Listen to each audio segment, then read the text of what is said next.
Morning, Mr. Dove. Good morning, and thank you. And we are recording on Zoom. Who has not got their phone muted so that we don't hear the, we're hearing other people. Okay, there we go. That's Kathy. I should have known. It's me, and I've got 3 meetings going on at the same time, so I'm Okay. just going to introduce everybody. So good morning, everybody. It's a pleasure to see all of you here today. We have Madam Secretary from the Office of Policy Management here to go over the PowerPoint presentation. I'm assuming that we'll get a copy of that to send out to everybody. Madam Secretary, if you could take it away, please. Excellent. Well, good morning, Senator Austin and Representative Walker, to Vice Chairs Hartley, Dathan, and Nolan, ranking members Minor and France, and esteemed members of the Appropriation Committee. It's great to be here with you today under unusual circumstances, but the work of government and serving our great state must go on. Before I get started, and I'm looking forward to walking you through the governor's overview of the budget as submitted.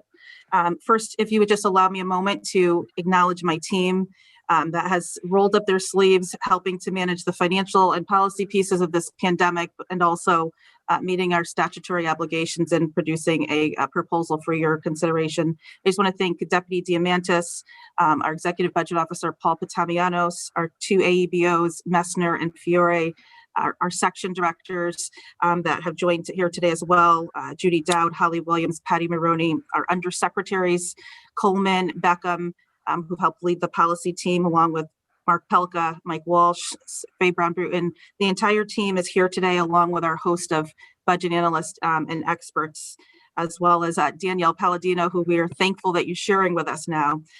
So we're delighted to be here with you today. Just want to thank the team for their hard work over the past few months. And with that, we will go ahead and get started. The budget, as you have before you here today for consideration for the upcoming fiscal 2022 and 23 biennium, is focused on Connecticut's comeback. Thank you very much, Madam Secretary. We just want to make sure that we hit the high points so that we can get enough questions, because I know your time is short. Absolutely, Senator. That's the plan. All right. So we'll go rather quickly. I won't lay out the backtrack because you have been directly involved as well in supporting us during a really difficult time with the global health pandemic and crisis. We are all aware that this has slowed our economy. It's impacted our revenues, increased costs, and prior to this, Connecticut was seeing growth from a revenue perspective. So our challenges here are a bit more complex. With a pandemic that is still underway, we're making progress. We have a multifaceted budget challenge. One of the things that we can take some pride in is that Connecticut really has emerged as a national leader. I think someone's not on mute. We built one of the best testing programs in the country, been nationally recognized, and we're building our vaccination program off of that program. The governor is presenting a budget that focuses on addressing our structural challenges, continuing essential services, and positioning our state for growth. The 5 key priorities that Governor Lamont lays out are: 1, defeating COVID; 2, a more affordable Connecticut with an intense focus on investments in education, workforce, municipal aid, and a more affordable healthcare; 3, investing in our future through 21st century upgrades to our transportation, energy, and broadband infrastructures; 4, modernizing state government, driving down costs, providing services at more efficiently, and improving the customer experience. And these 4 priorities really feed into economic growth and an economy that works for all. Quick highlights for the proposed budget that's before you for fiscal 22 and 23.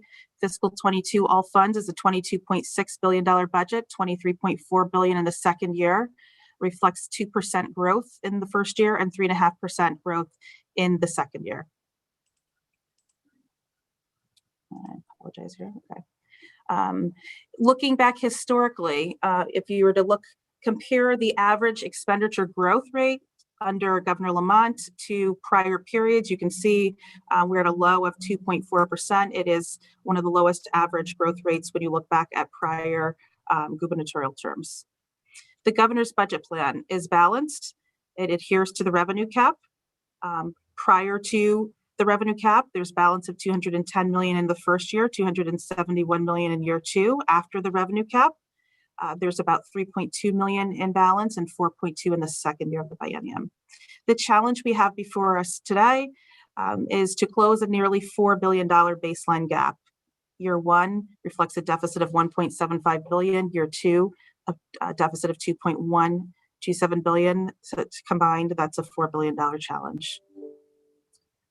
Looking at where we started when we, if you take consensus revenues as of January 15th, you can see that our revenues were actually declining from 21 to 22, going from 19.7 to 19.1 billion. That's about 5.4% reduction in revenues, with the second year growing 2.4%. The expenses, this is all pre-mitigation, pre the governor's proposal, expenses growing at about 4% in both years. So we had an imbalance between revenue growth and expenditure growth. Nothing new. We've talked in the past about some of the cost drivers, and did so most recently in the fiscal accountability review report to the committee. Under the governor's proposed budget, revenues grow 2.4% in the first year and 3.2% in the second year, and expenses are growing in accordance with revenue growth, 2.2% in the first year and 3% in the second year. How does the governor propose to close the gap? First, the orange bar reflects expenditure policy initiatives, reductions, efficiency savings, and those items total approximately 162 million in the first year, 468 million in the second year. The lighter blue box reflects maintaining current expenditure policies. So that would be freezing COLAs for some of our entitlement programs, such as TFA, aid to the aged, blind, and disabled. Those are the statutory rate increases that by law we are supposed to fund in current services, and they typically are flat funded. In the area, the purple part of this box reflects maintaining our current revenue policies. I will only touch this lightly in respect for the jurisdiction of this committee. This reflects a number of policy areas where in current law, revenues are being removed from the general fund for other purposes. We are holding the line and proposing to keep those revenues in the general fund to support ongoing costs as they currently are now. The green box reflects other revenue proposals, new revenue proposals the governor is putting forth, about 90 million in the first year and 154 million in the second year. The red box reflects anticipated enhanced federal Medicaid support. We received notice from Washington that the enhanced FMAP will be continued through calendar year 2021. Therefore, we've reflected 2 quarters in fiscal 22 of this additional match on our Medicaid costs. And finally, the last portion of this plan reflects either receipt of federal aid to states that would allow for revenue replacement or use of rainy day fund. The 2-year total is approximately $1.7 billion. In terms of a little bit more detail on closing the general fund gap, as we've previously discussed, the major cost drivers are areas that we are aware of: debt service, state employee wages, pension contributions, healthcare, Ecs Formula increases, statutory municipal aid increases, so we're going to fully fund pilots. And those items, if fully funded, would total about 800 million in the first year and 1.7 billion in the second year. As previously noted, we propose to extend current policies, so remove the statutory formula grant cap funding, remove the provider rate increases, and to maintain our debt service treatment, whereby bond premium is used to pay down principal and interest instead of funding new capital projects. Governor believes we have adequate funds to fund priority projects within our capital plan and within our bond issuance plans. We don't need to take premium and add that to the mix. We'll use that instead to cover the debt service, consistent with historical practice. Some of the new policy proposals, we touched upon the enhanced federal Medicaid We're going to talk a little bit more about some of the efficiency savings, holding the line on wage increases, annualizing rescissions. We fund the regulatory costs for cannabis, additional support to Yukon Health Center in year one of the budget, and we will talk through some of those highlights in the slides to come. Impact on the budget reserve fund. We started fiscal 21 with approximately a $3.1 billion budget reserve fund. Based on our latest estimates, we expect there to be a volatility cap deposit of $355 million in the current fiscal year, bringing our, as well as operating surplus. We have about $100 million, $137 million surplus for the current year. We expect to close fiscal 21 with a $3.5 billion rainy day fund based on the projections for 22 and 23 and the potential use of BRF or rainy day fund in the absence of federal aid. If that were to need to occur, then we would close fiscal 22 with a $2.8 billion rainy day fund and fiscal 23 with a $2.5 billion rainy fund. Fiscal 22 reflects that balance, and the BRF as projected reflects about a 13.4% ending balance as a percent of the following year's budget. This is a really strong position for us to land in. Gives us a little bit of time while the economy regains its footing. The economy is fragile. It will take us some time to recover back to prior levels and begin to see growth that will allow us to fund our ongoing costs.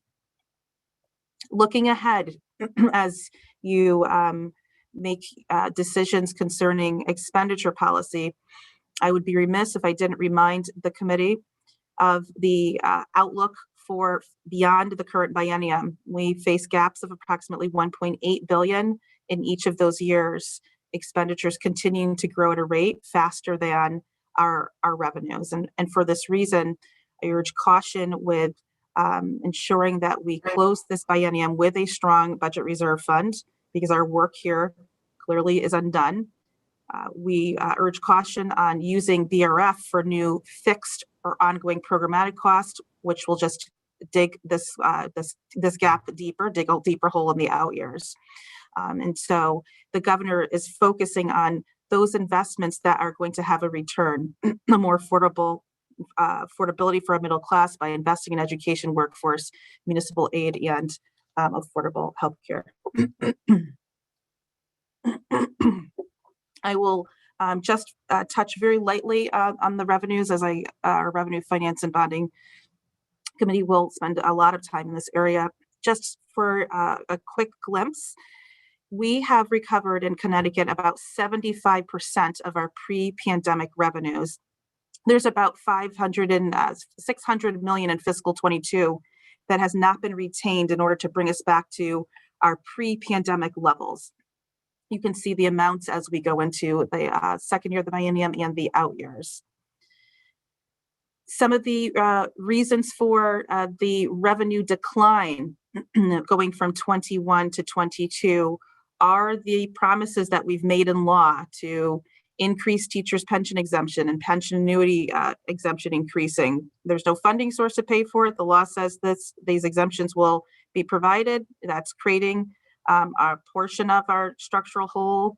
The MRSA transfer of $377 million, 0.5% on our sales tax. When you add up all of these adjustments, they're about $1.1 billion in total, offset by revenue growth of $542 million. It leaves us with about a net $600 million decrease in revenues based on these policy and other changes.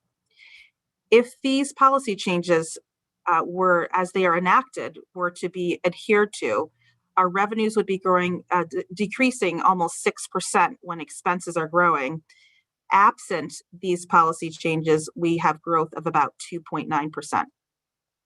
Highlight on some of the areas the governor focuses on. We've talked about federal stimulus or use of budget reserve fund. He proposes to continue current policies. A number of the items you saw on the prior page to hold the line at the current policy for fiscal year 21. The governor proposes to expand opportunities through the legalization of adult use recreational cannabis, modernization of our gaming industry to include sports betting, on and off reservation, iGaming, iLottery, the captive insurers initiative we proposed last year. Those items total 19 million year one, 83 million year two, and then other strategies to close the tax gap. With respect to legalizing recreational use of cannabis by adults, the governor is reproposing a bill. In this year, we are including revenues that are associated with the legalization of recreational use of cannabis under the philosophy that Massachusetts is legal, New York is proposing to do so. It's happening in Connecticut. The governor feels that a well-regulated market that protects consumers and the public and reduces the influence of the black market is the most prudent course for Connecticut. Under this proposal, cannabis would be subject to a 6.35% sales and use tax, as well as an excise tax, which is the effective rate of that excise tax is approximately 9.5%. Revenues start at 3.2 million. The program starts in May of 2022. That is when revenues would begin to come in, and it would grow to about 57 million by the fifth year of the program. The governor, under his proposal, would provide 50% of the excise taxes to municipalities through a pilot type formula beginning in fiscal year 2024. So you can see these excise tax revenues are reduced by the municipal transfer, and those revenues are estimated at 18 million in fiscal 24 and grow to 28.6 million by fiscal year 2026. Total general fund revenues, after accounting for the municipal transfer for pilot related funding, would start at 9.9 million in fiscal 22, growing to 65.3 million in 2026. Local municipalities would also have the ability to have a 3% excise or sales tax. So those are additional revenues that would go into our municipalities. With respect to the expenditure side of the recreational cannabis program, the budget includes 10 million in the first year of the biennium and 13 million in the second year of the biennium to support the expenses in consumer protection, state police for behavioral impairment assessment and training, DMIS for minor decoy or smart shopper programs, also in public health for surveillance, revenue services for revenue examination and audit. The Office of Policy and Management would play a role in supporting an equity commission that would be focused on first through a third-party analysis, identifying those municipalities that have been disproportionately harmed by cannabis use and enforcement, as well as through this equity commission support recommendations on how to address some of the social equity concerns, coupled with ensuring that there is broad ability for the market to be very diverse. So besides our medical participants currently, want to make sure that there are other entrants to the market that have the ability to participate. Now, digging in a little bit more detail into the expenditure proposals in the governor's budget. First, you can see again the enhanced Medicaid support for through December 31st, 2021, and the continuation of current policies, which we touched upon. That's maintaining our statutory formula grant caps, removing our provider rate increases, and maintaining our current treatment of our debt service premium. The governor proposes efficiencies that's based on our CREATES initiative, state employee wage and pension amortization adjustments. This reflects zero COLAs for union employees. Second component of these savings would include the phasing in up to our level dollar pension ADEC over 8 years instead of 5 years. This was a component of the agreement that went past both chambers of the legislature. There is a provision that would allow for, through labor management agreement, to phase up over 8 years in lieu of 5. Maintaining ECS at current levels, annualizing holdbacks and rescissions, investments, largest of which in year one is UConn Health, and other efficiencies and expenditure changes, total of 400 million in the first year and 625 million in the second year of the budget. This budget includes total efficiency savings of $91 million in fiscal 22 and $249 million in fiscal year 2023. We are literally taking $250 million out of our annual cost structure through process improvements, modernization, and efficiencies, all without sacrificing quality. Couple of examples.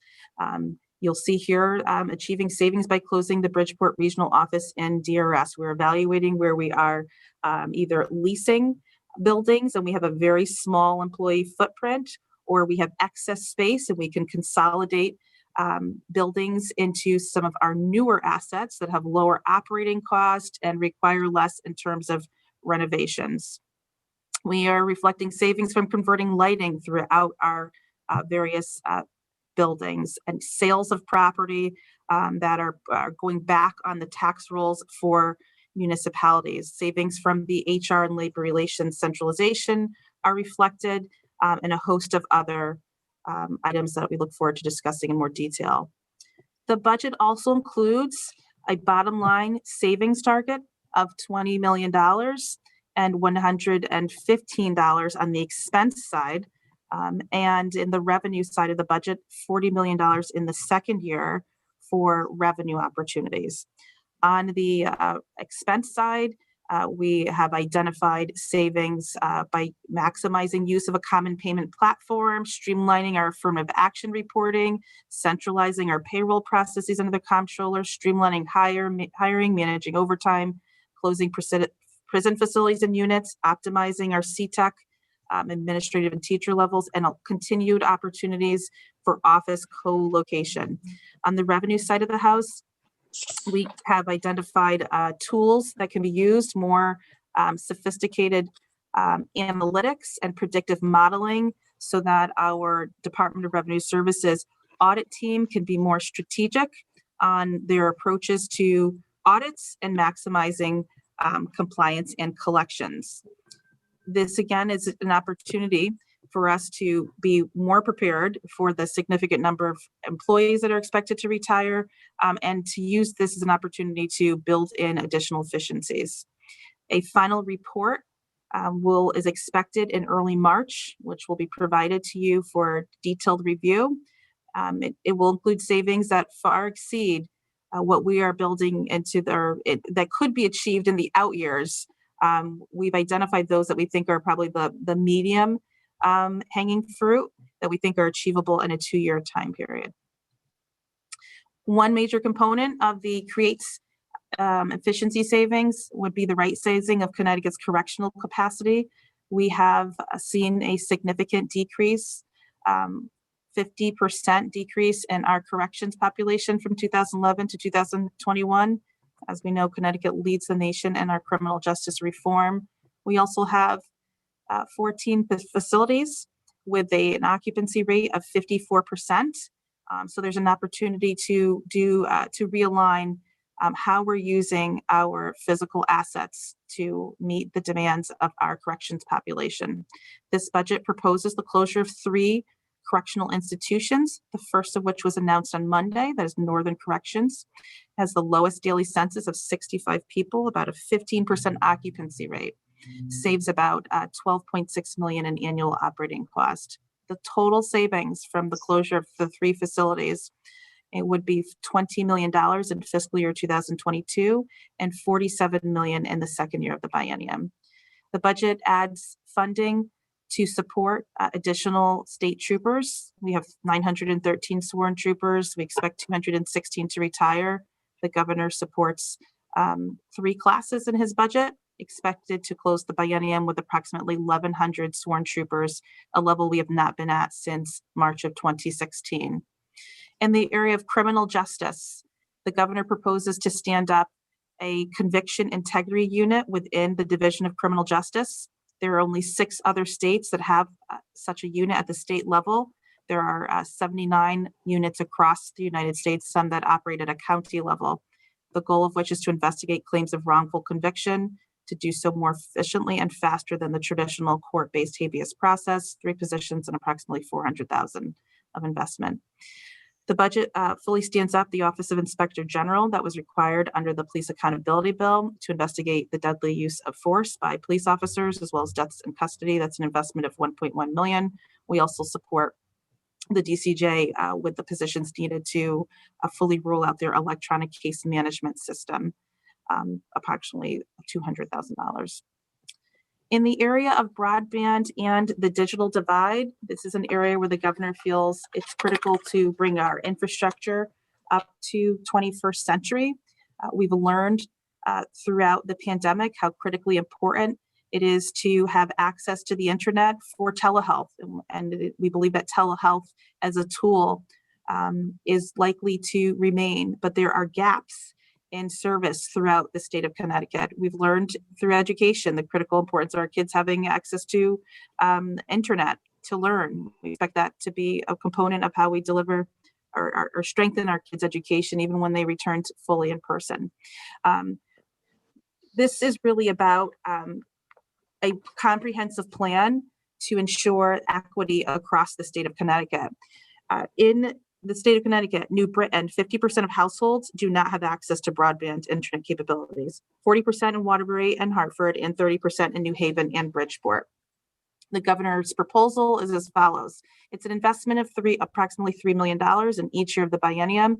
OPM would be responsible for leading the broadband mapping. We have a GIS function within our intergovernmental division of the agency, the goal of which is to identify all of the areas where broadband internet capability exists and where it does not exist. And this data is critical to ensuring we actually have a plan for a comprehensive build out. DEEP would be responsible for developing policies and standards of what is necessary to meet a universal service certification by our internet service providers. PURA would support on handling investigations and the regulatory oversight, along with the Office of Consumer Counsel to support the PURA dockets and represent the consumers. In climate and environment, the governor's first executive order was to address a goal of statewide zero carbon electric sector by 2040. He proposes to codify this goal into state law. Another major component is to address transparency on energy use by providing home buyers and renters with information about energy consumption in their homes. Also proposes a pilot to enable municipalities to establish a stormwater authority. In law, currently, that authorization is limited to approximately 3 municipalities. So this would be to broaden it across the state and to give the municipalities means to fund resilience projects. One option is to impose a fee on real property for property that's within a stormwater's authority within their jurisdiction that's subject to local approval, or to assess a local conveyance fee of up to 1%. Finally, the Green Bank's mission is proposed to be expanded to allow them to issue bonds to invest in environmental infrastructure improvements. In the area of education, municipal aid, and workforce, the governor proposes to sustain ECS payments at the fiscal year 2021 level and to utilize the federal aid to provide support to our districts over the next 2 years. Let me walk through this carefully to remind us of what we've done thus far. First, in the current year, Connecticut provided $265 million in supplemental federal support. This includes about $100 million of ESSER 1, that's the Elementary and Secondary Education Relief Fund. 24 million of this funding has been drawn down to date. So we're seeing slow spending in the investments we provided thus far. Secondly, in December, the ESSER 2 grant was passed in Congress, signed into law, and we've received a grant award. We have access to $440 million that is available to the districts. They have been notified of their awards that is based on a federal formula, and so they are all aware of the amount that they have for their respective district of the $440 million. The governor proposes to support the districts through the ESSER 2 funding over 2 years, and the chart shows baseline ECS and the additional 220 million per year, which is about a 10.5% increase. In addition to using the supplemental federal dollars to support the districts, we also held the ECS formula to the October 2019 student enrollment counts. And that is because we saw a decline in student enrollment from October 2019 to October 2020. That's about a 16,000 student decline, which the Department of Education is currently working on further details with the districts. So to give greater stability, we're using the higher enrollment number just to make sure that the pandemic and families' decisions are not skewing enrollment. Finally, we closed the digital divide through the provision of 140,000 laptops and 12,000 hotspots. So Madam Secretary, Yes, ma'am. I'm wondering how many more slides do you have? Because we really want to, I already have so many people that want to ask you questions that we've spent a half an hour on the slides. I'm wondering if we could go directly into questions now. Sure. If you'd like to stop, we can go right into questions. And then if you could stop screen sharing, and then we'll get this slide out, the slide presentation out to everybody. Thank you very much, Madam Secretary. I just want to make sure that I get colleagues to ask questions. First, I'm going to go to Representative Walker to see if she has any questions. And I would tell everybody 2 questions, and that does not mean you can add a third clarifying one. If you add a third clarifying one, you will not be allowed to ask that question. You can come back after everybody else gets 2 questions. So please remember 2 questions and we move on. Representative Walker? Thank you, Madam Chair, and thank you, Madam Secretary, for the presentation. And I appreciate the slides and everything and the information. I'm going to hold off mine because I'm sure I will have plenty of time to have those questions. But I do ask that we get from you a reconciliation of all of the COVID dollars so that we understand it. I know you put it in your 20th letter, but it's very hard because we need to know exactly what agencies have gotten what dollars. Sure. So as we build out our budget, excuse me, we understand exactly where those funds are.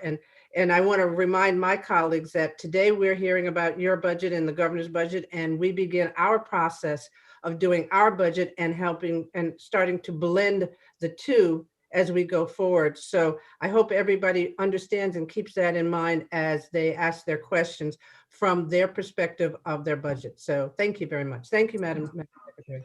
Absolutely. You're welcome. Thank you. Senator Minor, are you on? I am on. I'm just going to hold for right now. Thank you. Thank you very much, Senator. And Representative France. Thank you, Madam Chair. Thank you, Madam Chair. The ESER 2 question that we had asked previously, just had one follow-up. I appreciated the distribution that came out, but is it possible to get the federal policy that drove? I think the explanation before was there was restrictions on how that money was sent out, set by federal policy. If it's possible to get that, and I'll reserve other questions for later. Let the committee have their say. Thank you. You're most welcome. We'll get that guidance right over to you. Thank you, Representative France. Now we're going to the list of people who have raised their hands. Senator Winfield. Thank you, Madam Chair, and good morning, Secretary.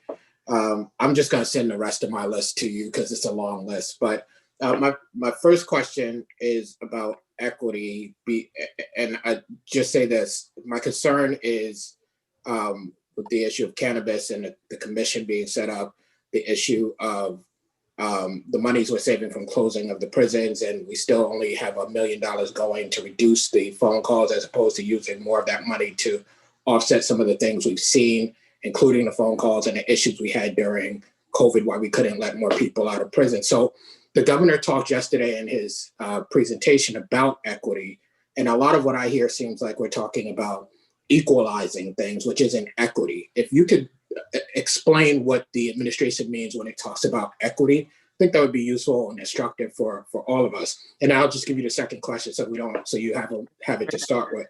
The second question is about the budget, and in a lot of places I see that the holdbacks and rescissions are annualized. And when we make those rescissions, usually is something we weren't looking to do. We had that as a piece of policy, and we did it because we needed to make the budget work, but it wasn't something we needed to do. And the proliferation of those things being annualized over the next 2 years is interesting to me. And I want to know how we think about doing that. Are we just doing it to make the budget work? Because it would seem to me that we need some of that money to go back to where it was, even if we were able to do to make it work for that short period of time. And then I'll send you the big list of other questions. Absolutely. And So Madam Senator- Secretary, I'm sorry, I don't mean to interrupt. I just want to make sure that any information that any member asks for Mr. goes Keen, to the always, we administrator, so understand. it goes out to everybody. Absolutely. No, we Thanks. understand and know your protocol. Senator, thank you for asking the question about equity. And I apologize that you didn't get to see the full presentation where we talk about how the governor addresses equity, because it's weaved throughout his policy proposals. First of all, from the perspective of education, in the workforce package, one of the key components of addressing equity has to do with the fact that our most challenged populations need to have better access to economic opportunity. And what does that mean? Well, we know that one of the ways to break the cycle of poverty and lack of achievement is achieving a post-secondary education, whether that's a degree or a certificate, that people need to have access to jobs and they need the talent and the skills. So part of his strategy is making sure that one, the programs we're offering are actually the ones that employers are hiring for, and two, our kids that are in high school that sometimes don't have parents that will sit down and do a FAFSA with them, or just don't know how to do that and don't know how to guide them and navigate. One of his recommendations is that every high school student must complete a FAFSA before they can graduate from high school, so that one, they know that they can actually get aid. The second component of that is there's a portion of the package that focuses on automatic college admissions for certain members, the higher members of the class, for example. His focus is on making sure that kids can break the cycle through educational attainment. That's number one. Number two, he funds PACT. PACT was left unfunded. We know that the state colleges and universities took it upon themselves to lead and to take from their reserves at a time when they didn't know how they were going to meet their own operations. And $6 million is in the budget to fund the last dollar needed to ensure that some kids won't be turned away because they're missing $400 to support their educational program. So PACT is funded. In the other area of education for charter schools have been before this committee and they have been before the administration, talking about the fact that there's an unequal playing field with respect to how we fund them. The ECS Foundation pays more than what we were paying to our charter schools that serve a significant number of underrepresented populations. So, equity is baked throughout. Equity is baked in some of the energy proposals on driving down, pollution and gases in our society, which our urban districts have some of the worst asthma numbers. It impacts public health. If you're talking about, did the governor put the money back into the prisons? No, he did not. You have the budget, you have the pen, and if you feel that that is the priority, then you can certainly do so. His focus is on the kids that are out there, giving them opportunity to break the cycle and to be successful. And so you're going to see that weaved throughout his proposals. Senator Winfield, does that answer your question? Actually, it doesn't, but I will make sure that in the hearings I bring it up. Look, I'm not trying to propose the policy for the governor. I'm saying that equity requires us to do things in a way that is not equal across the board. It requires us to focus on things, and it requires revenue, quite frankly. And what I'm seeing in this budget doesn't look like equity to me, but we will have a long discussion. Thank you.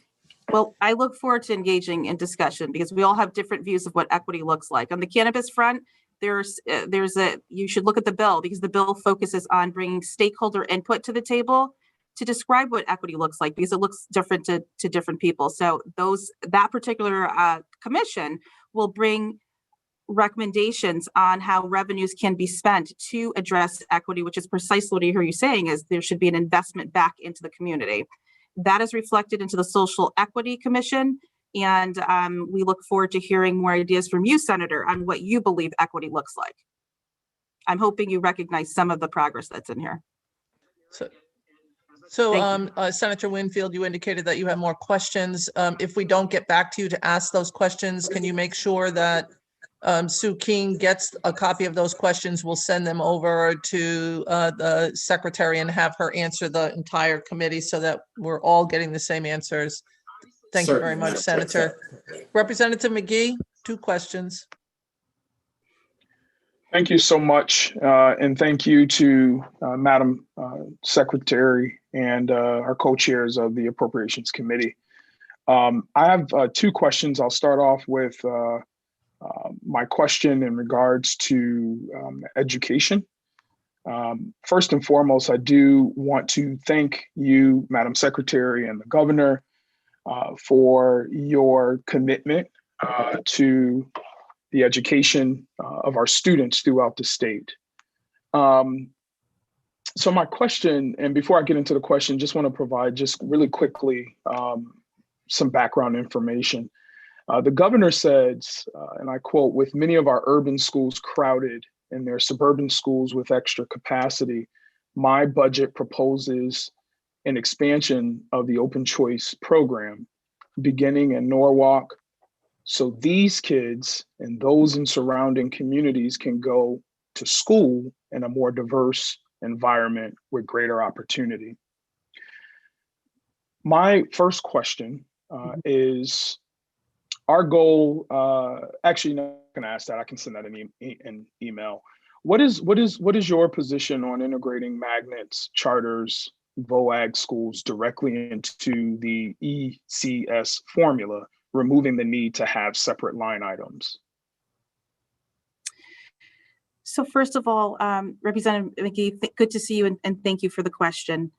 The governor's reference in his speech, just to make sure we're clear on the policy he's proposing, as you know, right now, the open choice program is limited to 3 districts, New Haven, Hartford, and Bridgeport. And we have some other districts that have significant overcrowding. He's very concerned about the overcrowding issues in Danbury and Norwalk that need to be addressed. And so his proposal is to provide 100 students with the ability to participate in open choice beyond the 3 districts where it is currently allowed. So that's the investment he's making reference to. Here's what I would say. I don't think this is a matter of combining funding line items. I think this is a matter of parents need to have the ability to make choices about where they believe they can have the best opportunity for their kids to be successful. And if they feel that the best fit for them is in a magnet school and that, that child in Middletown or Hartford has a better opportunity in the Museum Academy, for example, or if they feel that they want a traditional local school and that meets their needs, the governor believes in flexibility and choice. How we fund them, I think, needs to be equitable. And that is why the charter school issue is addressed in the governor's budget. I don't know how you tell the child in the charter school that you're worth less than what we pay for ECS. And I understand charter schools have a different model. When they were proposed, they were supposed to be more self-sufficient, but we also recognize they don't have the ability to go to the local municipality and ask for a mill rate increase to fund their education costs. They have the same types of expenses that are growing. And I think we need to give them the best shot as well to be successful with the kids that they serve. So I think that flexibility and choice is important. Most importantly, making sure that they're achieving the outcomes. Is the school successful in academic progress? Are they meeting their goals? And when you look at the underserved populations, are they having equitable success? Accountability is important, and we need to start really paying attention to a little bit more attention to the tools we're using and are they achieving the right outcomes. I don't think it's about what is the best formula. I think it's fairness in how you fund them, broad support for open, for options, and third, it's accountability. Are you achieving the overall goals of bringing our kids up to grade level and giving them the best opportunity for a future? That's where I think the policy needs to be focused. Thank you, Madam Secretary, and I couldn't agree with you more. I think the only point that you made that I slightly disagree is the ECS, the formula. The formula is in fact what drives how we fund our districts, and that's what we've been given and to deal with. And so as a follow-up, my second question is, educational inequities have existed long before COVID. I think we all would agree. How does this particular budget, and I've combed through it, and again, I appreciate your follow-up after the governor has made his address. But however, how does this budget intend to address the long-term need for additional supports and resources for our most high-need districts? Thank you, Madam Secretary. Thank you, Representative. Well, I look forward to you spending some time reviewing the guidance that has come out of the federal Department of Education as well as the state Department of Education, because one of the most critical needs is to address what has happened to our children during this pandemic. And you cannot look at me, and there's no research or report you can give me that would suggest that not being in school with your teacher where you can be engaged and you have an environment that stimulates focus and achievement, you can raise your hand and ask a question, that these kids have not felt some type of impact of being home for the better part of a year. So what is critically urgent at this time is to assess damage and to go back and evaluate to what extent have children declined in academic progress, given what we've had to do to keep them home and keep them safe, whether it's hybrid or fully remote. And so the funds that are being provided will require districts to go back and do a proper assessment and to take a look at where kids were pre-pandemic and where they're at now, to identify the specific children who've taken a step backwards and to come up with a strategic plan. I'm not talking strategic plan like a corporate strategic plan, but a real educational plan and how they're going to help these kids to address the learning loss. That might include more intensive summer programming or a broader array, more students being served. That could include some Saturday academies. That might require them to think about how to incorporate after school programming and tutoring, whether it's remote or it's in person. But right now, I think it's a matter of catching up from the damage that's happened through the pandemic. Some of those tools we might find have longer lasting benefits to how we educate and might inform some of their strategies and practices in the future. But I think it's critically important that the state has to lead in setting these expectations to districts, and the data should shine the light and hold people accountable to fixing where we've fallen behind. And that is a heavy focus in the guidance that came out, as well as our ELL students, our special ed students, really focusing in on those populations and understanding if they've fallen behind and how we can remedy some of that. So that is primarily what will occur with the funding that's been provided, recognizing that vaccines need to be rolled out so we can get kids back into school. And there is some portion of our COVID program that needs to continue. The intense cleaning of schools, the PPE that's likely to be a part of our state of affairs or life as we know it, even going into the next academic year. Thank you, Madam Secretary, and thank you, Madam Chair. Thank you. Good to Thank see you, Representative Abercrombie. Thank you, Madam Chair, and thank you, Madam Secretary, for being here. I don't have any questions. I just would not be doing my job if I didn't make a statement. I am so disappointed in this budget when it comes to human services. Again, here we are balancing a budget on the backs of our most vulnerable population. I am just beyond floored at this budget for them. And let me be specific. MSP, Medicare Savings Program, been there, done that with the acid test, doesn't work. Here it is again. Increases, taking back the increases for COLAs. Do people realize that we have a $5 million lapse in that line item and we can't even afford to give them back their COLAs? Medical equipment and devices, lean in this budget. It has been for years because we've been chipping away. So now what are we going to tell children? That they can't get a wheelchair that they need, or someone with autism can't get a device that's going to help them be measured with their peers? I'm not going to ask any questions, but I have to tell you, I'm so disappointed that here we are again balancing this budget on our most vulnerable population. And, I hope your commissioners are ready for the subcommittee hearings because I'm appalled by this. So thank you for being here. Thank you, Representative Abercrombie. Representative Felipe? Thank you, Madam Chair, and thank you, Madam Secretary, for being here. My first question has to do with the ESSER funds. I know that we are looking to use federal funds to fund education for the next 2 years, at least in the governor's budget.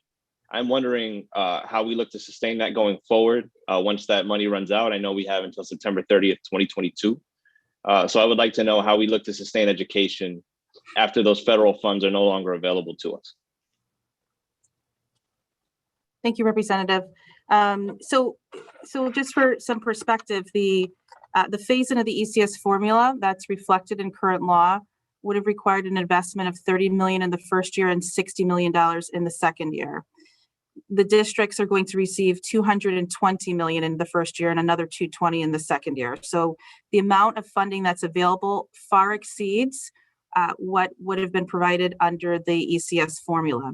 There are a handful of districts. There are about 9 districts in the first year and 16 districts in the second year that get a little less than what the ECS formula would have provided.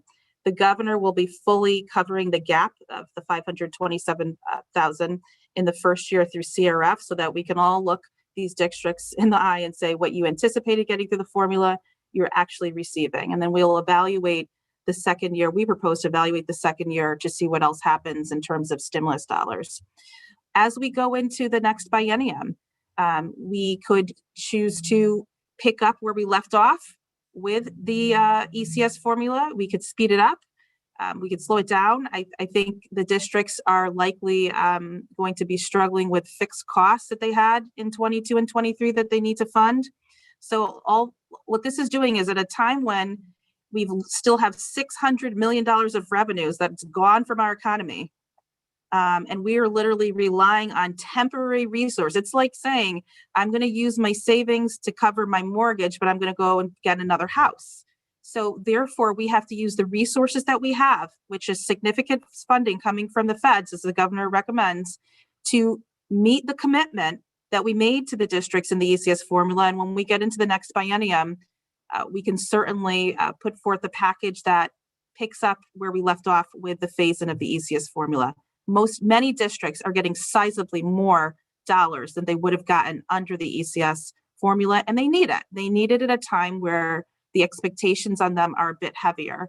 And I think the dollars represent significant support. So I wanted to make sure that your colleagues here, that the issue of the 9 districts that get slightly less through the federal funds is being addressed through CRF. Thank you for the question. Thank you for the answer, and I look forward to dialogue, especially on the subcommittee level about this. But my follow-up question would be then, what happens with that $30 and then $60 million that we would have gotten in ECS funding from the state? Is that savings or is that put into a different piece of the budget? It is how you're avoiding that cost because you have a $4 billion gap. So there was no funding mechanism for it. It was a promise, and we have to find a way to pay for it. And we have lost, $600 million of our revenues that support our spending in fiscal 21, never mind the promised increased cost in 22 and 23. So we avoid that cost. It helps to close some of that $4 billion gap. And in lieu thereof, you can still tell the districts that you are going to receive equal to what you would have otherwise received through the formula, at least in fiscal year 22 and 23. There is still a small gap that we can talk about how to address. Thank you for that, and I look forward to the continued dialogue. Thank you for allowing me time for my questions, Madam Chair. Thank you very much. Thank you, Representative. Senator Kushner.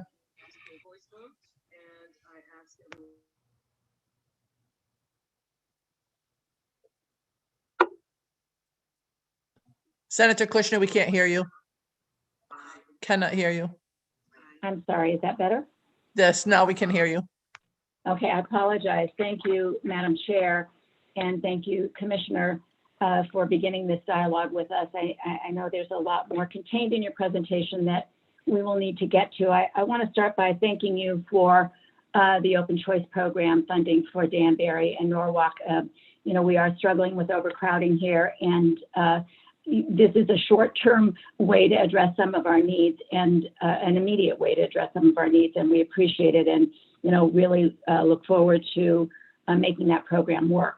I've had the opportunity to talk to my colleagues, some of them here on this Zoom today, about open choice and some of the problems that exist with that in terms of, it's not the best solution. People would like to have improved education in their own neighborhoods rather than sending their kids to another district.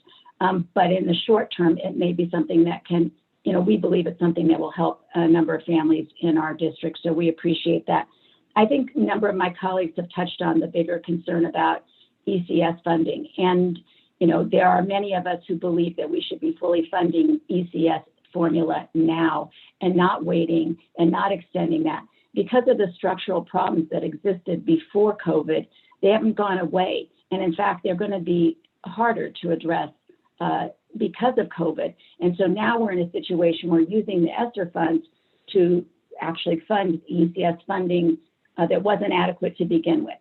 And so we are missing out on those millions and millions of dollars that are desperately needed, I know, in my district. And so, I hope that we'll have an opportunity to look at another way. I recognize that we have deficit revenues. That's for another committee to figure out. However, I think we are all concerned about, rather than an austerity budget, looking at ways to raise revenue so that we can take this as an opportunity because of COVID to look forward to addressing structural problems, especially equity issues, that will move us forward instead of holding us back, whether it's in education or, as Representative Abercrombie so eloquently said, in human services. And these aren't the only areas of the budget. There are many that we're missing out, I think, on an opportunity because of our efforts to balance the budget without looking at really moving the state forward, despite COVID really accomplishing much more. So I appreciate you being here today. I hope we'll have an opportunity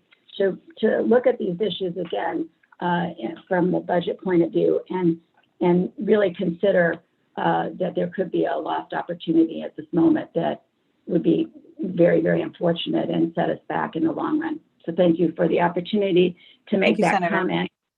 And again, I reiterate, I understand the governor has been really generous in meeting with us and addressing our educational issues in Danbury, and we look forward to continued dialogue along those lines. Thank you. Thank you, Madam Chair. Thank you, Senator. Representative Haddad, followed by Representative Dathan. Thank you. Thank you for the opportunity to address you and to hear from you.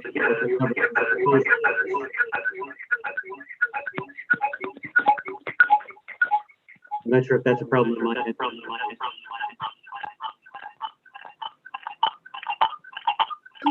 Mute your phone. Mute your phone, Greg. Yeah.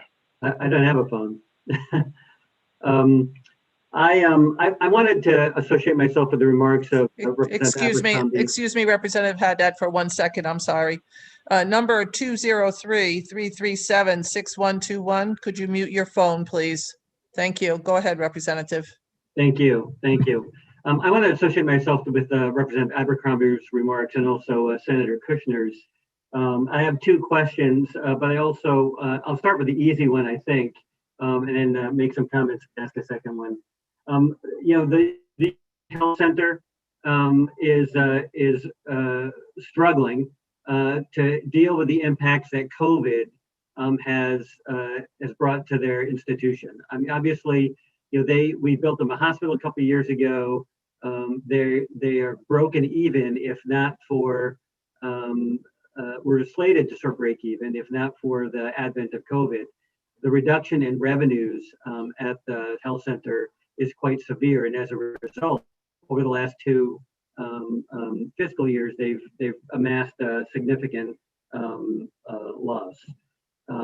You include $40 million of revenue to help cover that deficit. I was hoping you could tell me what the rationale is for picking that number. As I understand that their losses are $73 million. Just want to understand why it is that $40 million is the magic number. Thank you, Representative Haddad. First of all, we are working in partnership with UConn on their projections and addressing some of their structural issues.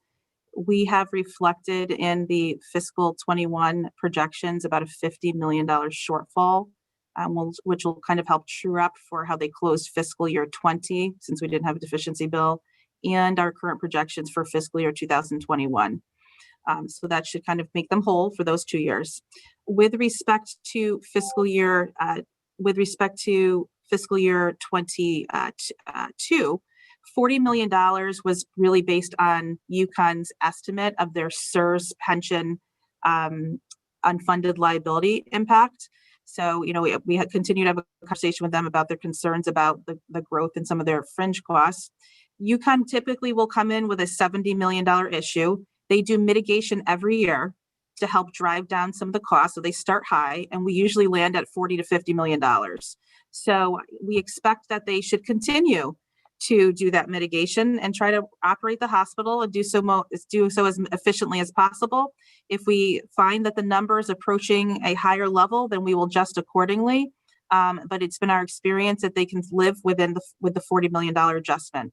And then we're going to need to evaluate the extent to which they recover from the COVID pandemic. We're already starting to see a pickup in their revenues. They're back to performing elective procedures, et cetera. So hopefully we'll see progress, but they come in high every year, and then they are able to mitigate, and they landed around $40 to $50 million. And that's why the budget includes that number. We speak with them on a monthly basis. We have a seat on their board, so we get updated projections regularly, and we will adjust accordingly if it is necessary.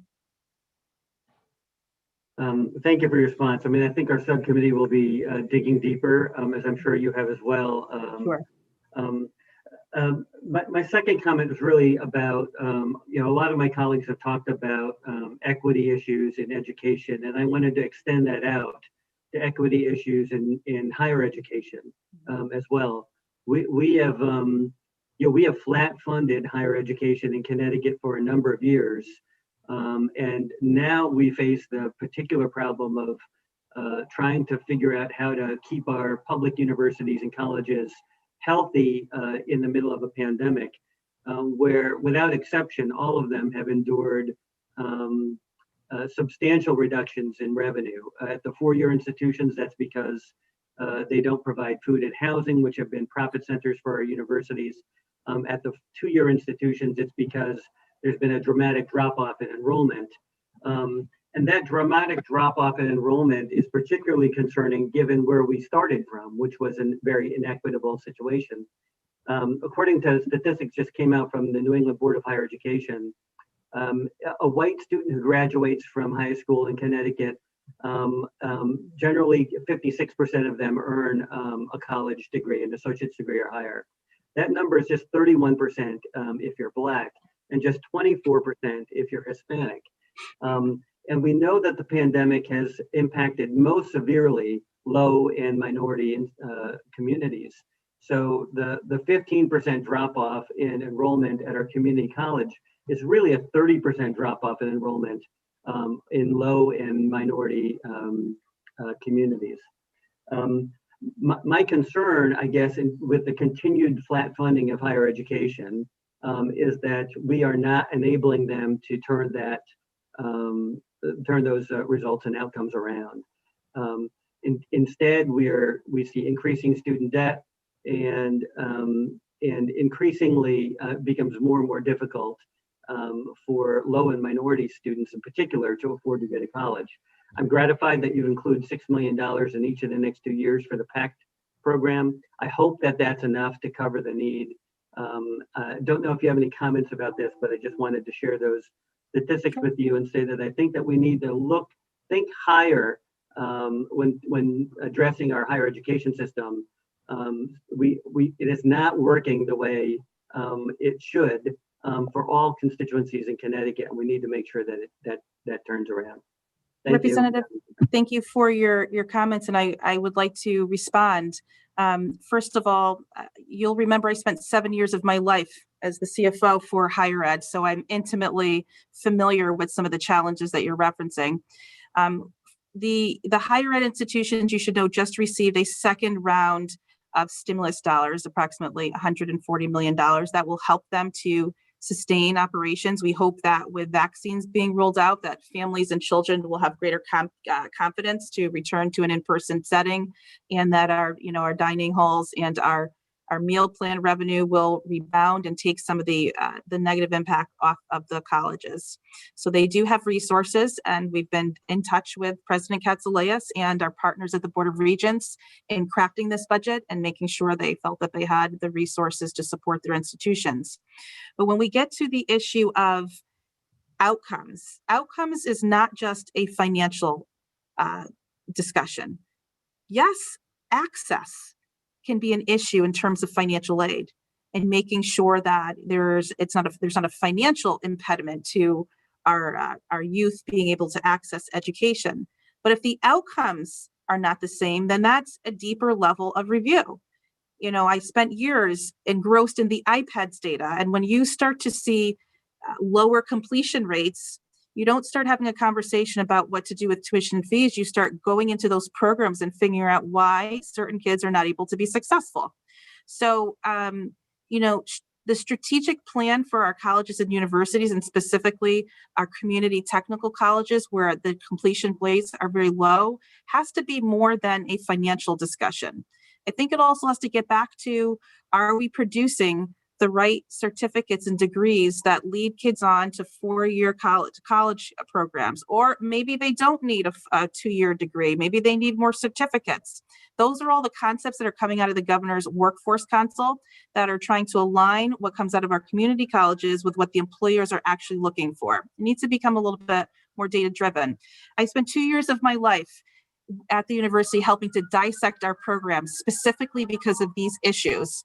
And it had to go to the programmatic level as to what's happening. Who are we bringing in? What are the prerequisites? Are they ready when they come into the program? What additional supports do we need to help these kids? If you're seeing lower people of color graduating from engineering programs, they're not completing. Well, then you need a strategic approach to drilling into that program to figure out what the kids need to be successful. So when we're ready to get into that level of policy and programmatic discussion, I think we can drive stronger outcomes. And if that then requires some investment, then let's talk about an investment that's really going to lead to change. So what I would say to you in the governor's budget, in his policy package, there's a heavy focus on having more data and helping data to drive decisions. There's a heavy focus on directing or encouraging the Board of Regents to think about the model for the community technical colleges, because we have employers saying, I need certificate, I need skills in the following areas, and your institutions are not producing that. That's precisely what happens in programmatic planning. You look at the demands of the industry, what the workforce is looking for, and you begin to modify and tweak your academic model to provide that training or those tools or those degrees so people get involved in careers that are actually going to lead to jobs. That type of policy discussion I would love to have with you, and I look forward to our continued discussions throughout session. Thank you, sir. Thank you for your response. I appreciate it. And I know that you're committed to addressing these issues as well. I think that addressing these issues will take both careful thought and resources. Well, thank you very much, Thank you, sir. Representative Haddad. Representative Datham, followed by Representative Volinsky. Thank you very much, Madam Chair. And I wanted to start by saying thank you, Secretary McCaw. This was a difficult year to do this budget, and I want to recognize that you and the governor's office have done a great job in thinking through where we need to have as a starting point. And I also appreciate the fact that I know this isn't my lane, that you haven't done a large broad-based tax increase. So thank you for that. I really wanted to have a top-level question because I was kind of working through the details in just receiving them yesterday.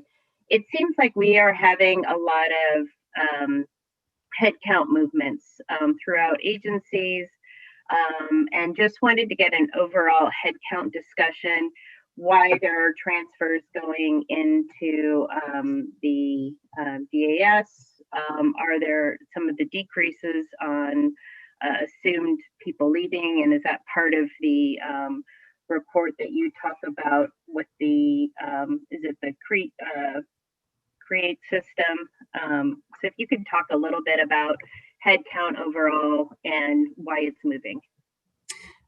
Thank you, Representative Dathan. Happy to do so. So first of all, for the most part, the major component where you're seeing headcount moving is primarily due to the centralization of human resources and labor relations.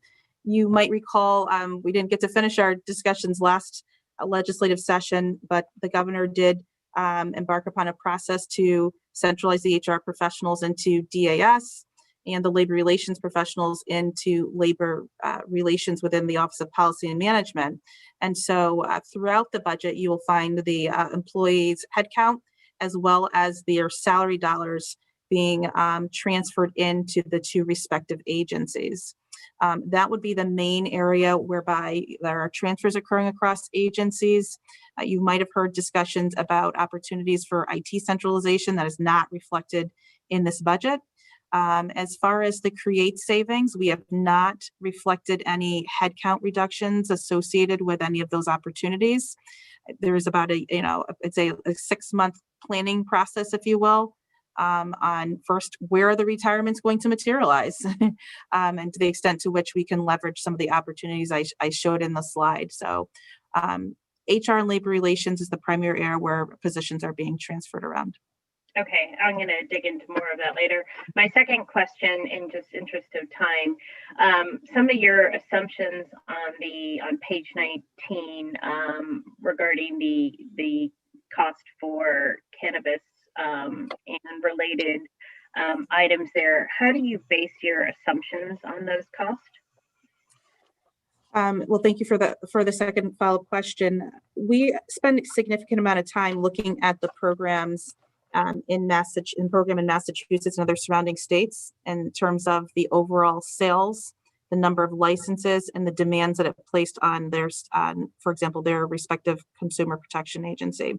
The commissioner and her team evaluated the demands on the staff when they stood up the medical program, and just based on the estimated volume, began to look at what she'd need in terms of her licensing team, the enforcement. Currently for the medical program, it is a requirement that each batch of cannabis is tested. DCP ensures that occurs. So she obviously took into consideration the volume that we might expect under a recreational program, learning from surrounding states. Within the state police, we're proposing funding to ensure about 250 officers annually receive the appropriate trainings, again, learning from the best practices in the other states that have legalized. And then the other areas were successful programs that stakeholders felt were critical in making sure the program comprehensively dealt with public health, public safety, and ensuring social equity. So DMS Smart Shopper programs, we do that now with cigarettes and vaping. That was important to build in as well. The Equity Commission, we've been getting a lot of feedback from stakeholders in making sure that social equity is at the forefront of discussions. We wanted to make sure that the governor's commitment in the bill towards not a starting discussion, but an ongoing discussion, that there'd be a third-party, unbiased analysis done to figure out which municipalities have been heaviest hit by cannabis use and enforcement, and that there'd be stakeholder engagement at the table to review that report. A lot of discussion has occurred surrounding making sure that there's broad participation in the market and making sure that there aren't impediments for individuals to be a part of the market. So that will be another focus of the Equity Commission, just listening to some of the feedback and committee hearings that have occurred in the past. And so that has been the approach. We wanted to make sure this was comprehensive. This was not about skimping on the dollars. It was making sure that every T was crossed, every I was added in terms of what we've learned from other states. That has been successful, and what we're hearing from stakeholders here in Connecticut of what's important to do this right. Yeah, I'm just concerned that the DEMIS dollars are low and some of the other social costs are low. So I'll be digging into that with the committees. And I do have more questions. I'll raise my hand again, but thank you again. Thank you. Representative Walensky, followed by Representative Dillon. I remind everybody 2 questions. We have a lot of people that have questions, so. Okay. Thank you very much, Madam Chair. And Secretary McCaw, thank you very much for your very comprehensive overview.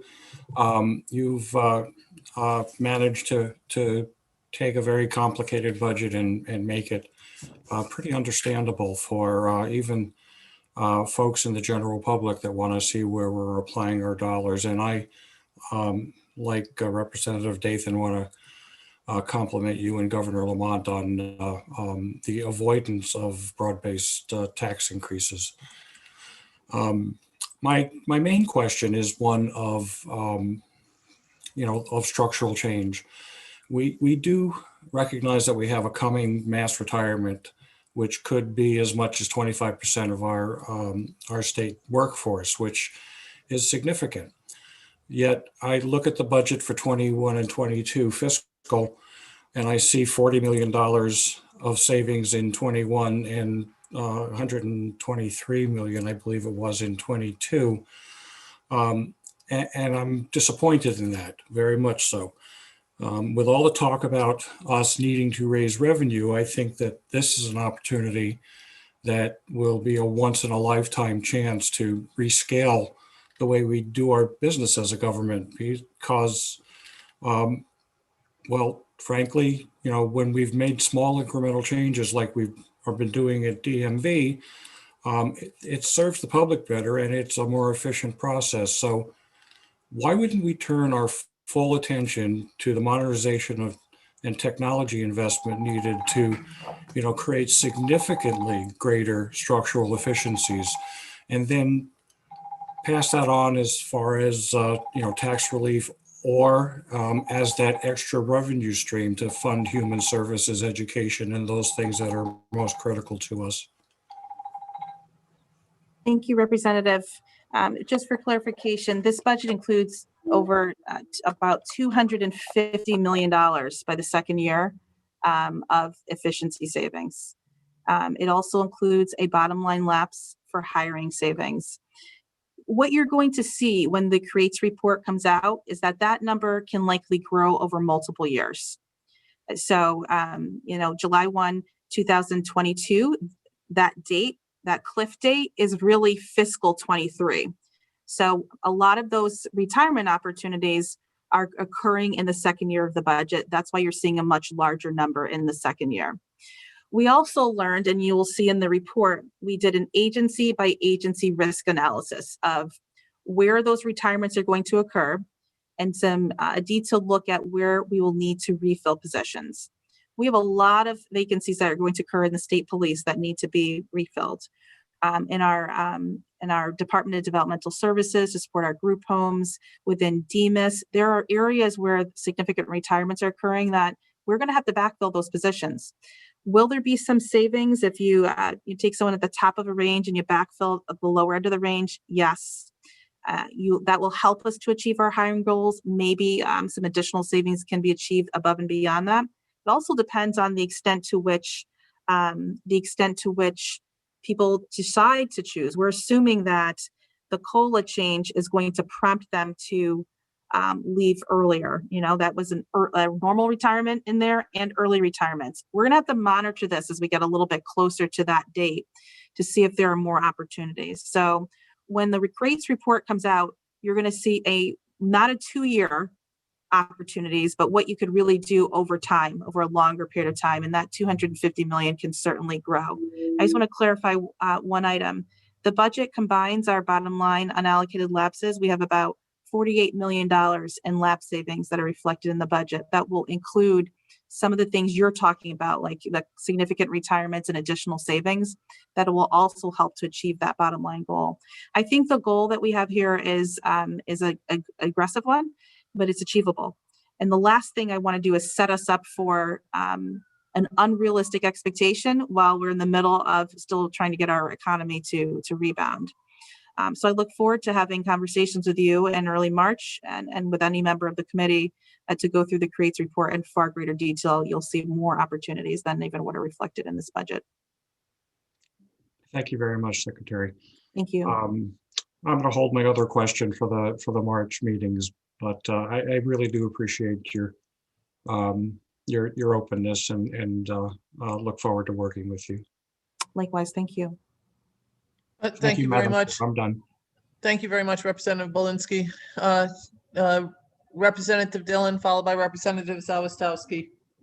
Thank you very much, Madam Chair. And thank you, Madam Secretary, for your hard work. I know it's difficult, but a lot of the issues that are exposed by the pandemic existed before your administration, we know.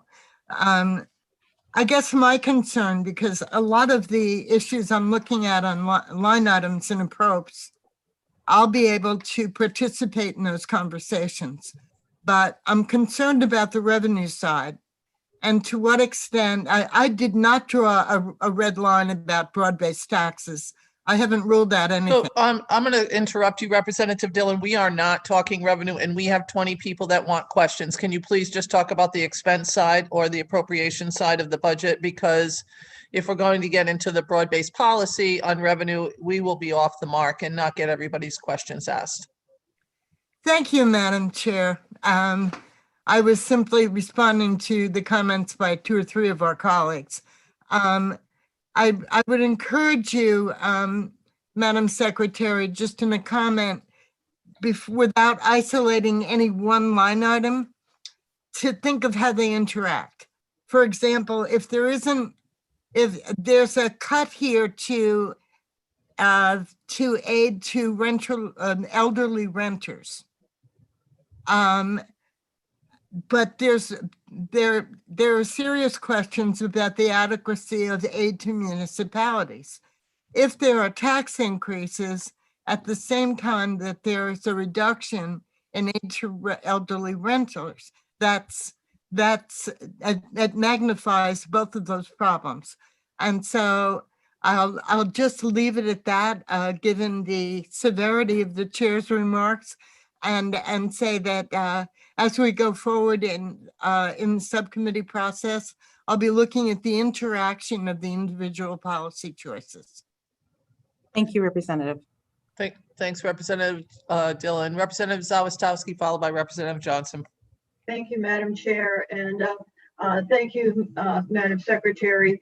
I tend to focus on the fringe benefits budget quite a bit because it's such a huge number and it really impacts a lot of areas. I do want to thank you for reporting a schedule of the fringe benefits by agency. That rather than sitting there and adding up the numbers, I might as well ask you the question: is this, if I added these all up, are they going to equal the amount that's in the line item in the OPM fringe benefit budget? The reason I'm asking is I wanted to find out whether or not these actually include the legacy costs for previous underfunding. Yes, Representative, we fully funded our obligations under CBAC 2017. The ADEC that's reflected for CSRS, TERS, and all our pension plans, it ties to the valuations. So when you see the dollars distributed, it will all tie back to the overall amount that is funded, legacy cost included in those estimates, absolutely. Okay, and follow-up question is, would your agency support actually putting the fringe benefits into the agency budgets versus one huge line item in the OPM budget? It would really help with transparency for the public to really know how much it costs to operate different agencies. And if you just comment on that, I'd really appreciate it. We can always use a methodology to distribute funds back to the agency if you want to report to meet your needs, Representative. But for ease of payment and to not create, administrative inefficiencies, the Comptroller's Office would prefer, and we would prefer, to have that all isolated, if you will, in one line item. We're always able to go back and give you a sense of what the true cost is based on our fringe rate.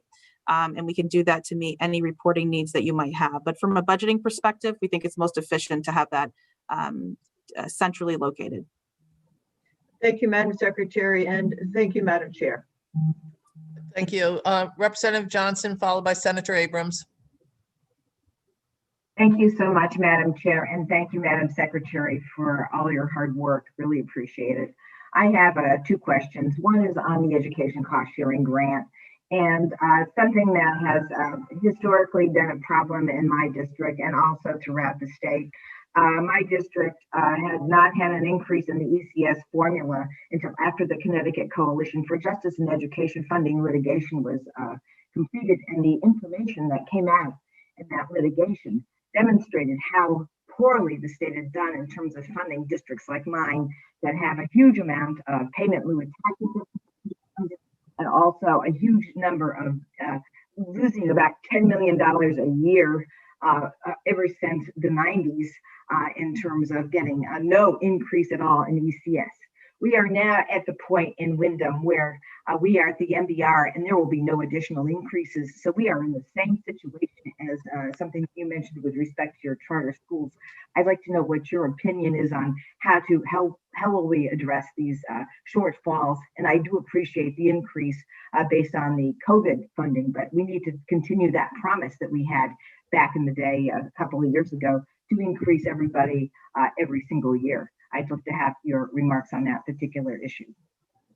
Well, Representative, thank you for the question. You'll recall that I remember being in the municipal shoes of having increased costs, and obviously the state is a payer towards our education costs.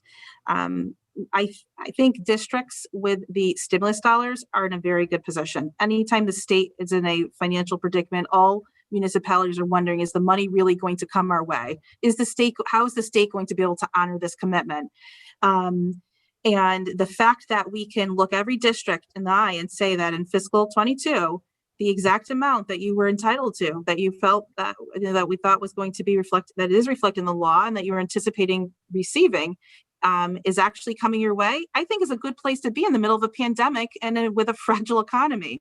Now, when this temporary funding is gone, we're going to have to go back to evaluating how it is we can honor a commitment of a permanent increase. And that is a discussion that we recommend happen after we close the biennium, hopefully in a much better place, that the $600 million in revenue we lost will be regained, that we don't do anything to our economy to slow down that recovery.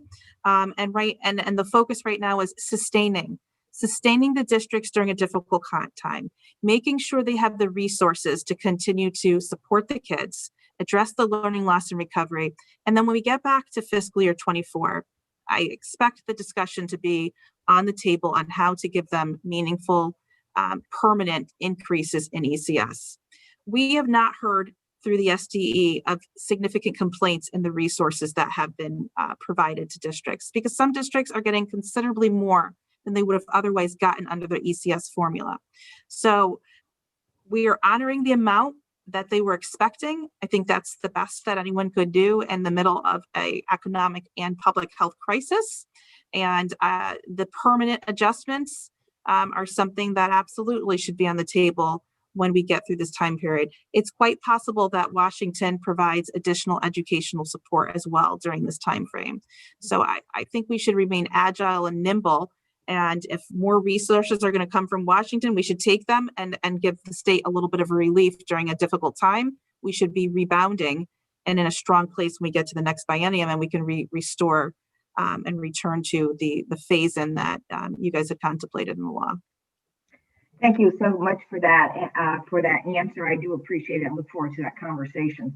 The second question or remark that I have is I'm aligning my remarks with Representative Abercrombie, especially with respect to the Medicare Savings program that really works with our rebalancing efforts. And I would like to have further conversations with you, except to say that if we do decrease the amount of money that will happen, that will cause people not to be able to stay in the community. So we really need to take a serious look at that and how those funding mechanisms are aligned with keeping people in the community and saving money on the cost of the nursing facilities and other types of supportive services in the community. So thank you so much for your work. And if you have a remark for that too, I'd appreciate it. Sure. Representative Johnson, I want to assure you that this budget continues to fund Money Follows the Person transitions.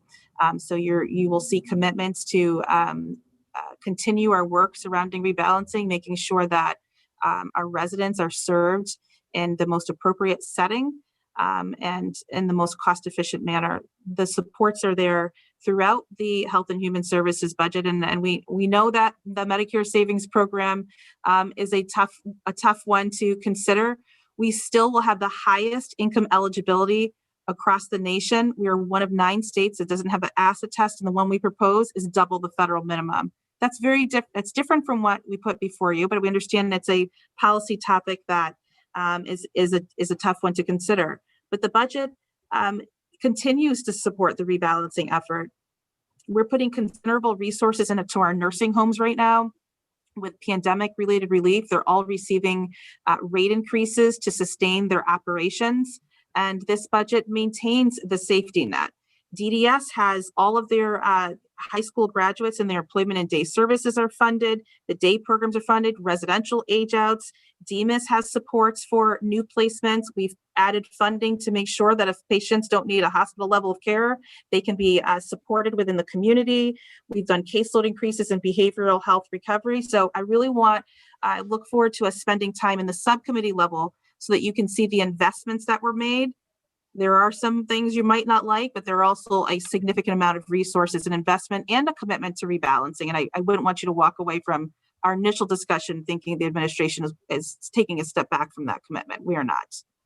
Thank you so much, Madam Secretary, and I do look forward to that conversation. Thank you, Madam Chair. Thank you. Thank you. Senator Abrams, followed by Senator McCrory. Thank you very much. I want to start by saying that I associate my remarks with those of Senator Winfield, that I think we're in a unique opportunity to be looking at all of our systems and how we can make them more equitable. So with that in mind, I'd like to talk about our local departments of public health. I think that they've been woefully underfunded for a long time. And during this pandemic, we've relied on them heavily. But again, as we've seen in many systems during our pandemic, we see the inequalities that exist in our state. So I'd like to know where in this budget or how it might address this issue, because I believe that if properly funded and appropriately resourced and looked at as the incredible asset they are to our state, they would also be a way that we could move forward health equity. So I'm wondering what in this budget would help us do that. Thank you, Senator, for your remarks and for your question. One of the components of the governor's budget that, actually there are a couple, that deal with health equity is it is unacceptable for a family in New Britain to not be able to use the internet to engage in telehealth. And we understood how critically important that became when doctors were not seeing patients in person unless it was critically urgent. So to address equity from a public health perspective, it's making sure that whether you are in Greenwich or you are in New Britain, you should be able to access telehealth, and broadband's a part of that. In terms of the energy and the environment recommendations that we are pursuing, some of those health inequities are heavily focused in our urban areas or areas where there's heavy transit. We're focused on making investments in some of our buses, converting to an electric fleet. In DPH, the pandemic has certainly taught us about some of the areas that we're lacking in technology and systems and being agile and managing a public health pandemic. There are considerable resources that have come from the feds through stimulus dollars that really focus in on strengthening our state and local public health departments to be better equipped in current and future pandemics or their public health needs. So you don't see new dollars added in this budget, but I look forward to sharing with you some of the federal dollars that are being used to bolster our Department of Public Health. And I'm sure that Commissioner Gifford will be detailing that as well in her presentations before the committee. I appreciate that, Madam Secretary. I'd ask that you bring back to the governor and look again at ways that we can better fund and better resource our local public health departments. I mean, we asked them to do contact tracing during the pandemic. We've asked them to be involved in the vaccine rollout. We've asked them to take on many roles in addition to the incredible role they already play in keeping our communities healthy. And in looking at that, you can see that we have some health departments that aren't even staffed at this time. And then we wonder why those communities are being underserved. So I would ask that you go back and seriously look at the way our local health departments are being resourced, how we're supporting them financially as a state, and recognizing the incredible work that they've done. Thank you. Absolutely, will do. Thank you, Senator. Thank you, Senator. Representative Nolan, followed by Senator Anwar. Thank you for being before us, Secretary McCaw. It's appreciated for the assistance that we need to understand some of the things that are in the budget. But my biggest sometimes confusion is trying to understand the difference between like holdbacks, lapses, and carry forwards. Could you explain those? And then also, could you explain who makes the decisions for those to be done? Okay. Thank you, Representative, and good to see you today. So the legislature determines when we propose a budget with holdbacks, which is basically taking that $20 billion budget and saying, oh, go and find $48 million. And so while you appropriate dollars in specific line items, when you pass a budget with a bottom line lapse, an unallocated lapse, you are telling the administration to figure out where to apply those holdbacks. That's if you have $1 million appropriation, maybe a $100,000 holdback is going to be applied, which means there's only $900,000 available to spend. So the legislature ultimately sets the amount, and the Office of Policy and Management will identify where to apply the holdbacks. So that's the relationship between the bottom line lapse and the holdback. Then throughout the year, if an agency is underspending, it will create excess funds in an account. That'll be like a mid-year lapse. That will either help towards funding a deficit within their agency elsewhere, or it might be factored into our deficiency bill. Sometimes agencies identify needs like one-time costs, for example, for technology. And so we might recommend to the legislature to take that lapse, those unspent dollars. Let's just use the AG's office because they are making a number of technology improvements. And they might have some unspent dollars in their other expense line item. And we might say, let's carry forward $100,000 to use next year's because they need to purchase a software one-time cost of $100,000. So we try to utilize some of those lapses to meet needs in the following year, or if they're working on a project and the project is not going to be complete and they won't spend all the dollars by June 30th, but might need to pay the bill in the following year. And so that's typically how we use the carry forward tool in the budget. Representative, you're on mute. Okay, so the decision is made by the administration. It doesn't come back to us before, or to ask us to decide which way we want to go forward or not go forward. It does not. And just to be clear, the holdbacks are in the back of the act. What you do, however, do have in place is there are certain line items that we are not, by law, are prohibited from reducing, like municipal aid. So any major municipal aid category, we are not able to apply holdbacks to. So you set a framework, we work within that framework, and no, the list of holdbacks does not go back to the legislative branch for final review. Okay. And second question would be about the ESSER funds. This year was the first time that I heard about those, and trying to look and see. Now, with the amount of money that we get for the ESSER funds, are those monies all sent out, or are they sent out in stages? And is it an actual requirement for the governor to make sure that he spends those monies and gives them to the schools, or do you guys have the option to put it somewhere else? So not much discretion. So ESSER 1 came out in the first CARES Act package, and that was about $97 million that went to the districts. The Federal Department of Education, they dictate the formula. So the formula dictates the town by town amounts. They give broad parameters on how the funds can be used. SDE will then give further clarification on how they want the districts to focus the dollars. Then ESSER 2 was passed in law in December. Those dollars, we have already received a grant award, and the way it works is we don't send the money to the district. It's processed on a drawdown basis. So you will get an amount, and let's say your district is $2 million, and you will have a plan on how you're going to spend it to make sure it complies with the federal rules and the SDE state guidance.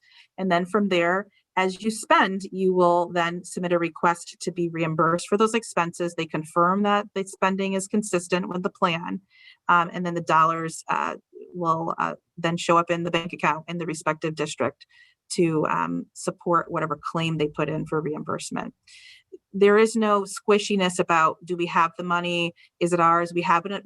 It's passed in law. We have an authorization. We have a grant award.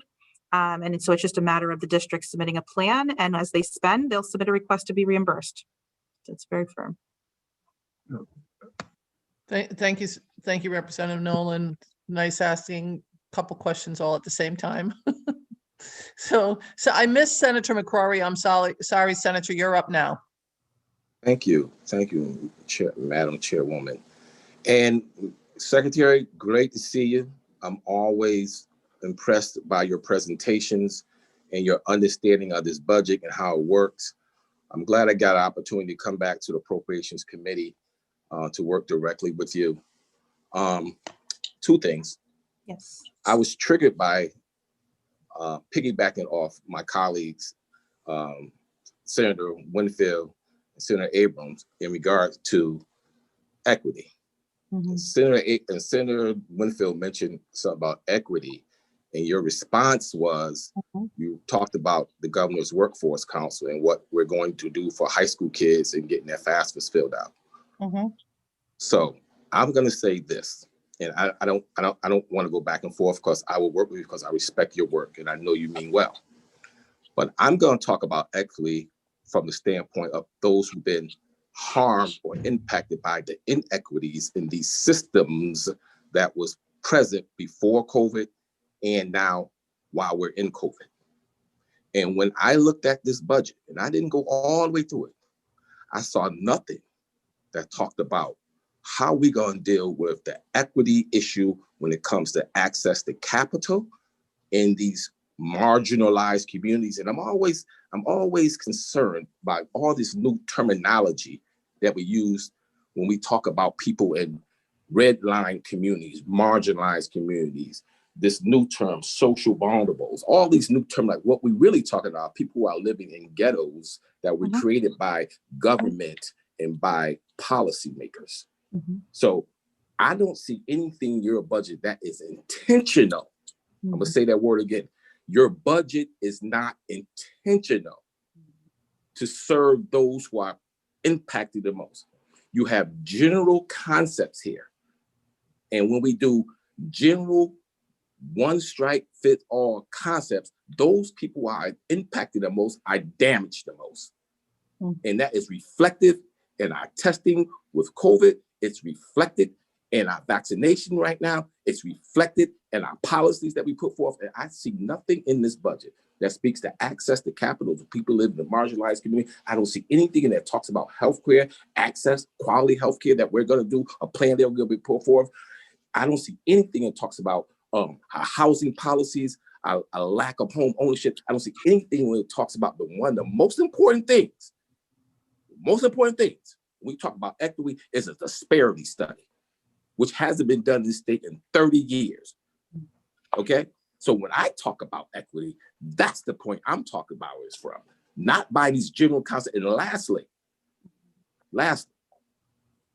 we're talking about cannabis. And I read through what was proposed yesterday. Mm-hmm. I'm embarrassed by it. I'm embarrassed by that. And I will say this, I don't think we're going to have a policy. It's going to be very difficult to get this piece of legislation passed, because when I talk about equity, I'm not just talking about exposure records. I'm talking about economic equity. And that has not been discussed But I'm not going to weigh all this on you because I know it's a beginning point.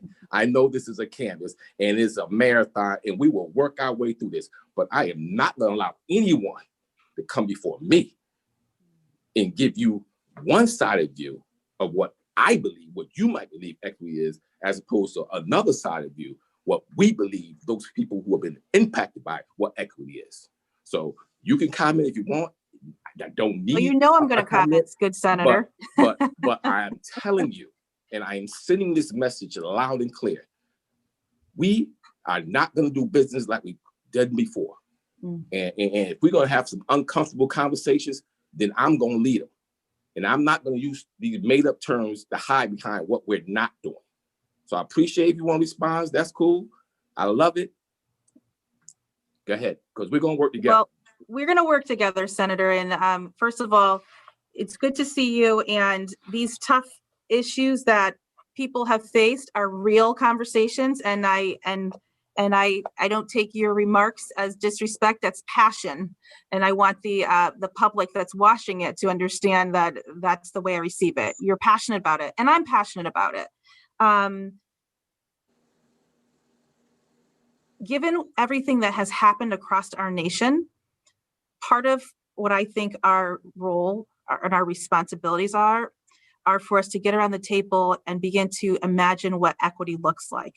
Yes. The governor's budget is a starting point for discussion. And then there are many of you that have differing views or other ways you'd like to see that achieved. It is not missing from this budget. It might not be in the form that you'd like it to see in. And that's why we have a legislative process. I was not able to finish my presentation, or you would have had a chance to hear about some of the other investments that are in equity. And I will give the remarks that you shared pertaining to testing and vaccinations to Commissioner Gifford and let her know that a follow-up conversation there is warranted. But a couple things.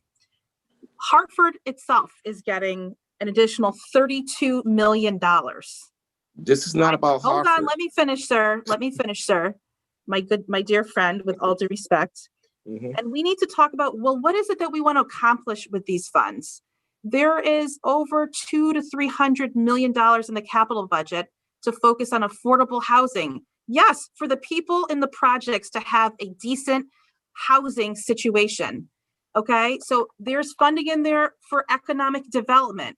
How do we want to use these economic development dollars to address equity in our urban centers, for example? So to say that there's not a starting point of investment, I don't think is fair.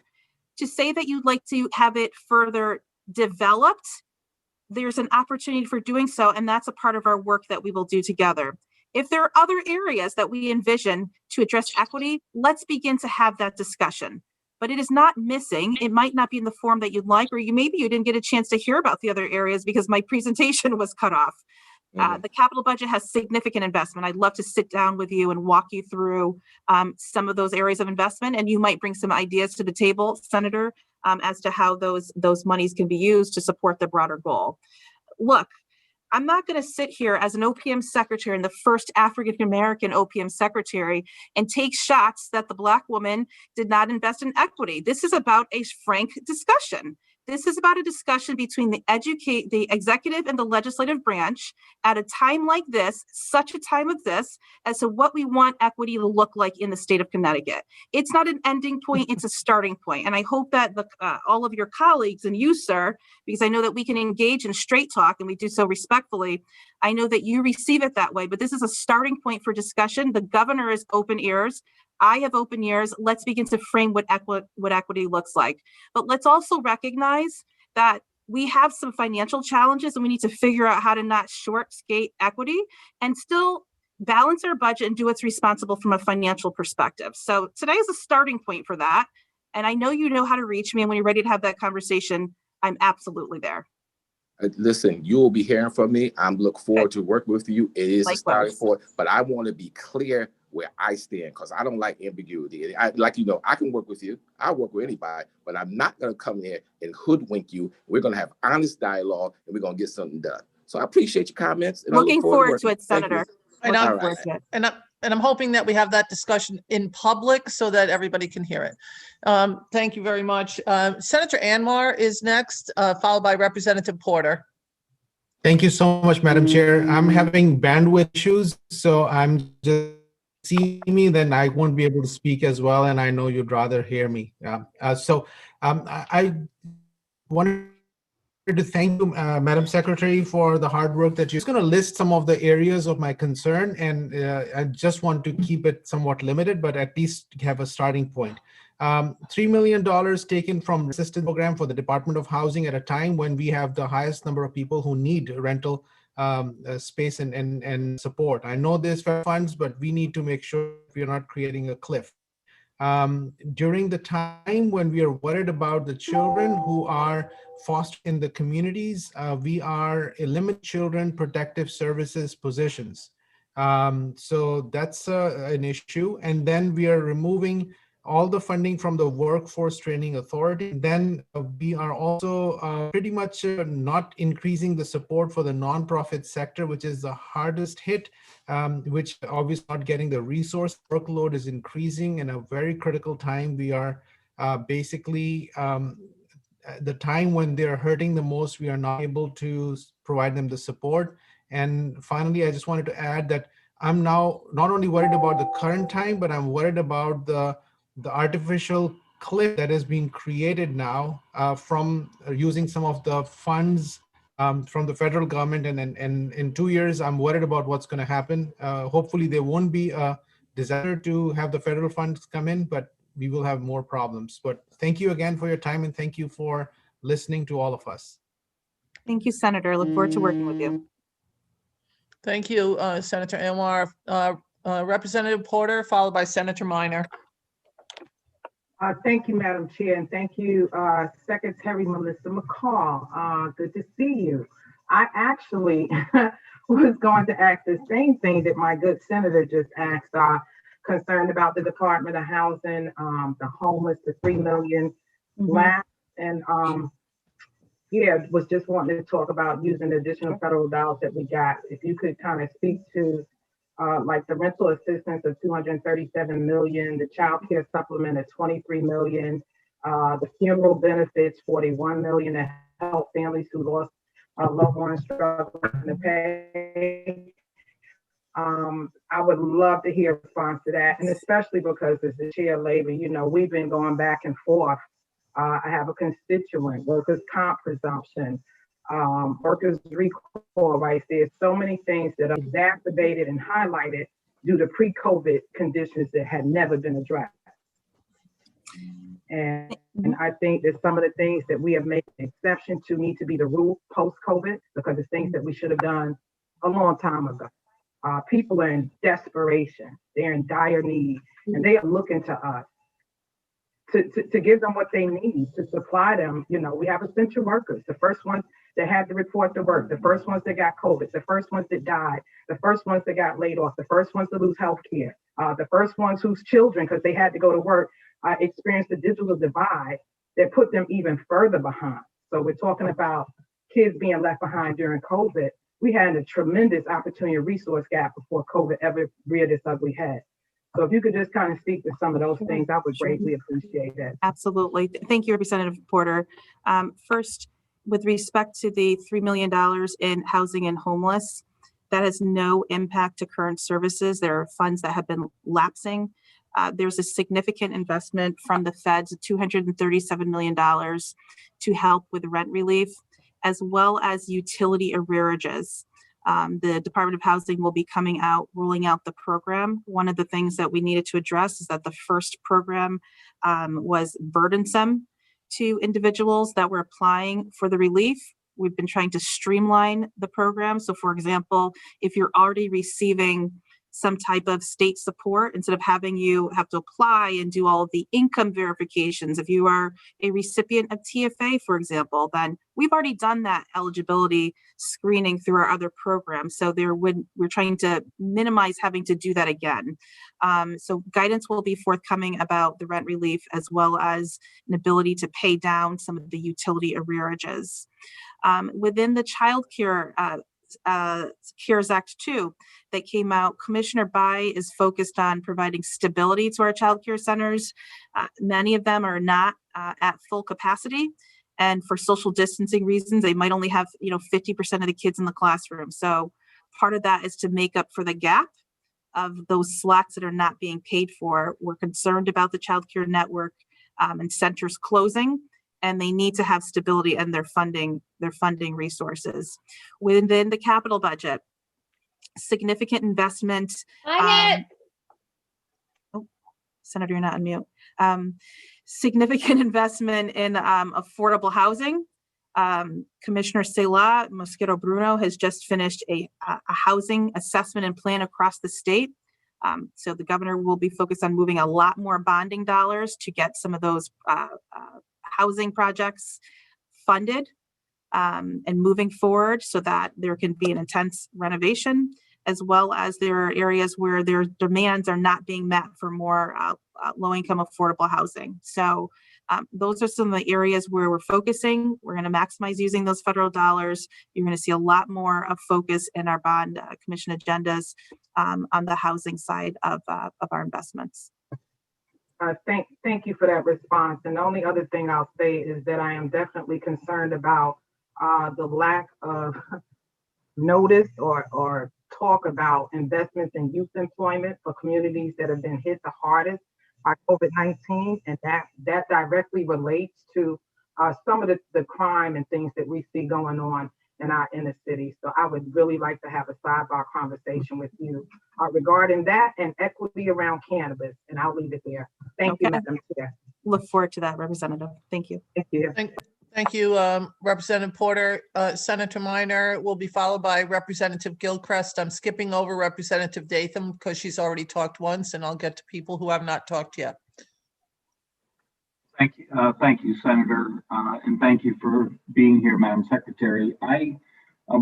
It goes back quite a while now, but I'm trying to remember exactly what the ESSER funds proposal was, and if I recall it correctly, the new funds would be used for an evaluation of how far behind some students have fallen as a result of COVID.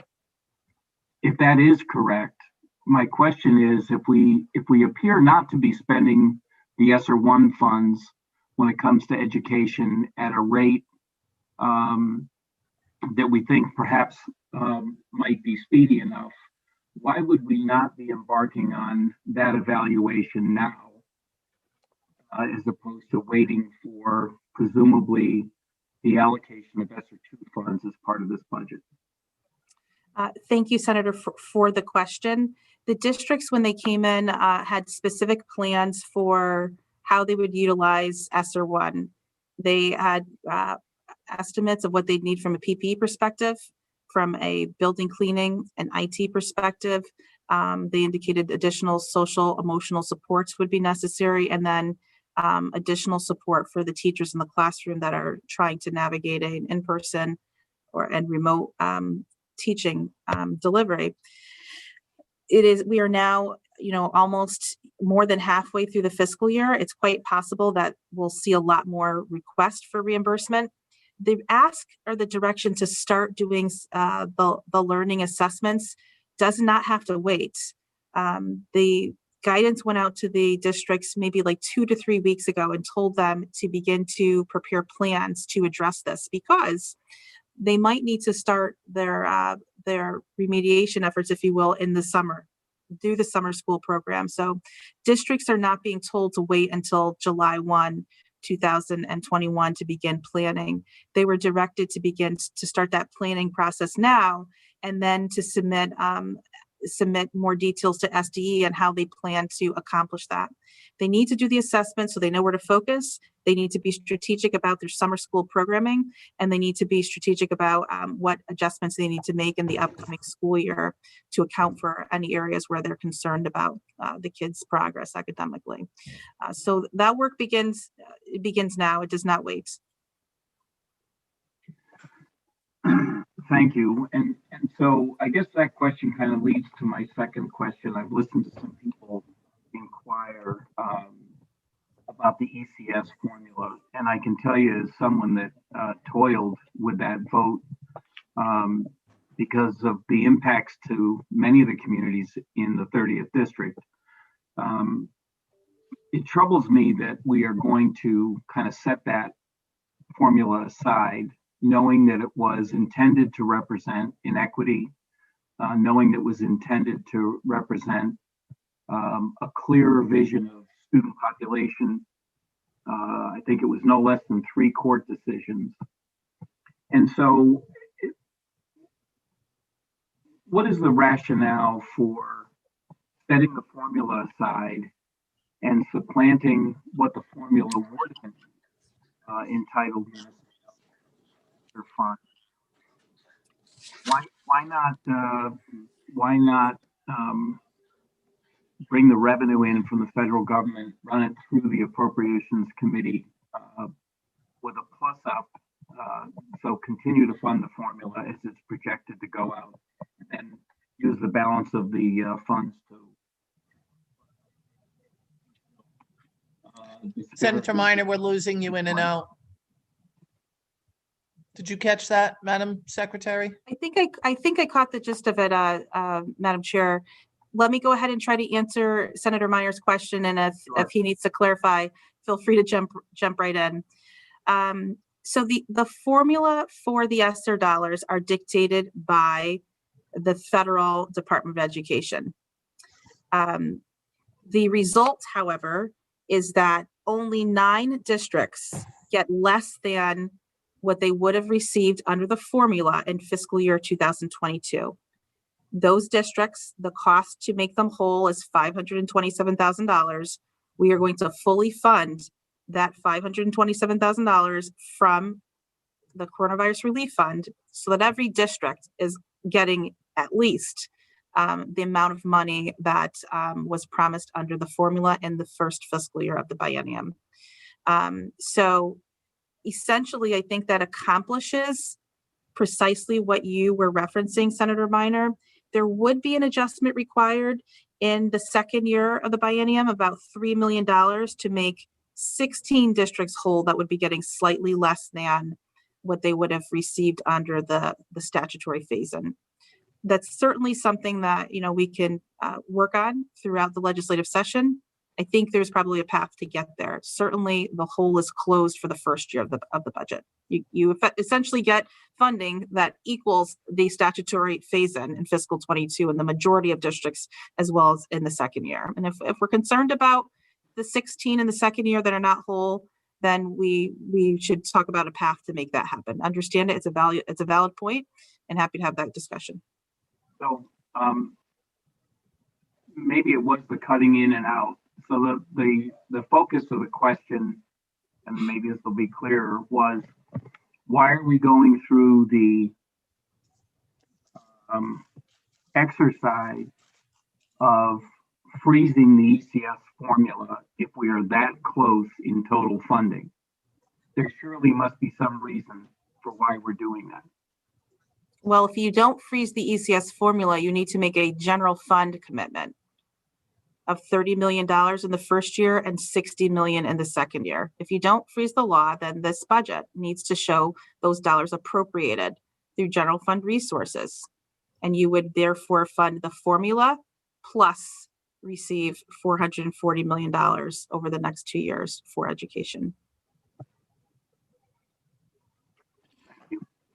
Senator Minor, are you all set? Yes, for today. Thank you. Thank you, Senator. Thank you. I think many of us have questions on the ECS formula. Representative Gilchrist, followed by Representative McCarty. Thank you, Madam Chair. Good to see you, Secretary McCaw. Thank you for all of your work. I echo what others have said, that I do see this as an opportunity for us to address many of the structural inequities in our state. And so I look forward to working with you in the subcommittee to have those conversations. My question has to do with gun violence prevention. So similar to what other folks have said, gun violence unfortunately is not new to our state, but has been exacerbated by the pandemic. And so we've seen a record increase in gun violence in our urban settings. And I think we should be doing more as a state to invest in evidence-based gun violence prevention programs. But it seems as though the one program that the state invests in, Project Longevity, has been cut in the back end of the budget. And so I was just wondering what the thinking was there. Thank you for the question, Representative Gilchrist. You may or may not recall that the intent was to expand Project Longevity to also include Waterbury. The adjustment that's reflected would ensure that all participating municipalities, including Waterbury, that there would be adequate funds to do so.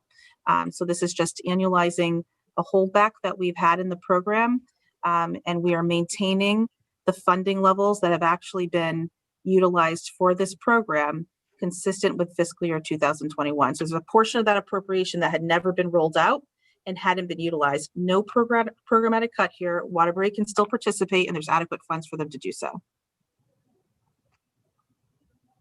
Thank you. I look forward to having further conversations because I do think we should, as I mentioned, be investing in more of these evidence-based programs than less. But I appreciate the answer. Thank you, Madam Chair. I'm all set. Thank you, Representative Gilchrist. Representative McCarty, followed by Senator Summers. Yes, thank you very much, Madam Chairman, and welcome, Secretary McCaw. It's good to see you today. Thank you. And I really appreciate, as ranking member on education, all of the questions directed to looking at the inequities in education. And I look forward to the workshops that we will hold going forward so we can drill down on some of those areas. But today I'd like to focus quickly on two quick questions. I noticed in the budget that the governor's making a recommendation that we hold back on the tech ed schools becoming an independent agency and the positions that we would not be addressing in this particular budget. But could you just comment, because I'm concerned as we look at connecting our students with careers and all the good work that's going on in the state.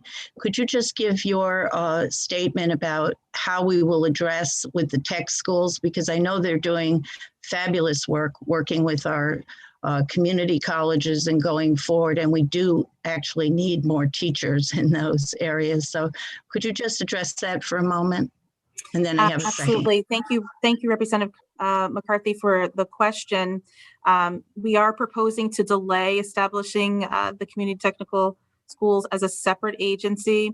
Obviously, we have financial challenges, but more so, and by the way, the positions to stand up the agency are not teachers. It would be to create the administrative structure to oversee the agency.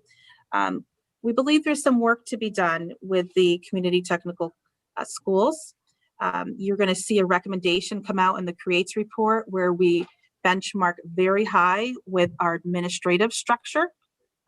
We think there's some duplication and redundancy in having every school have their own administrative structure, that we've benchmarked their admin to what a traditional district would look like. We think there's some opportunities for efficiencies. We've been in touch with the superintendent. He also agrees. We're also identifying that there are a significant number of teachers that are likely to retire. He has areas where there is the demand is not there for the number of teachers that they have. There's an opportunity for there to be sharing of specific niche specialties amongst districts. And so in the next year or two, we'd like to work with the superintendent to help him right size and do some restructurings before the agency becomes a standalone. Looking forward to sharing more details with you about that in the CREATES project. We have been working side by side with the superintendent to make sure that any recommendation that's coming out is something that he also supports. And to date, he's been very supportive of some of the new opportunities. So we think that would be important to do first, and then we can certainly return to the original plans to establish them as a separate agency so they see the proper attention. Well, thank you for that response, and I will look forward to more questioning and subgroups. And then my second question has to do, as you know, going through the pandemic, we're all interested in Connecticut recovering and the creation of jobs.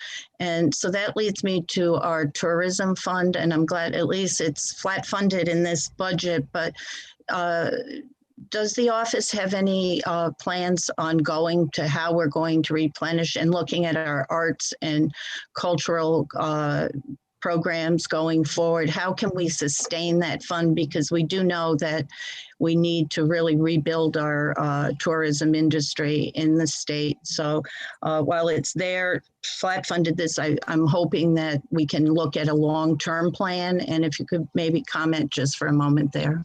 Absolutely, Representative. The tourism fund has been hard hit by the decrease in hotel and occupancy tax. I won't say much more on that on the revenue side. We did not apply any rescissions to any of the entities that receive funds in the tourism fund, specifically because the administration, the governor, Commissioner Lehman, and I have spent a significant amount of time understanding how devastating the financial impact of COVID has been on our entities, where they were not able to have any foot traffic. Their revenue significantly declined. There were layoffs. So we sustained all of those appropriations in fiscal year 21. That leaves us about $9 million in the hole. The general fund, as proposed in the governor's budget, will fund that deficit so that they could receive their appropriations. Then in fiscal year 22, the fund is still short another $3 million. We're proposing that the general fund, through our reserves, also fund that deficit so their appropriations are not cut. And then by fiscal 23, the fund will be able to be sustained. We also provided resources to about $11 million went out to our tourism entities, our museums, our performing arts centers, et cetera, to provide them with some support for COVID-related costs and revenue losses. So we'll keep our ear to the ground on what their needs are. We understand they're suffering, and for that reason, the governor did not want to cut any of these entities because they're already having a hard time to meet operations. And thank you for that response. And once again, I'll look forward to continuing the discussion with you at another date. Thank you. Thank you, Madam Chair. Thank you. Senator Summers, followed by Representative Walker. And then before you go, Madam Secretary, I do have 3 or 4 data questions for you, or data requests. Very good. Yes, thank you, Madam Secretary. I have a few questions that I'm hoping, I don't think anybody has asked before. I do have concerns with the Ecs Formula, which I'm sure others do, and the Tourism Fund, but I wanted to ask you a few things in particular. Only two.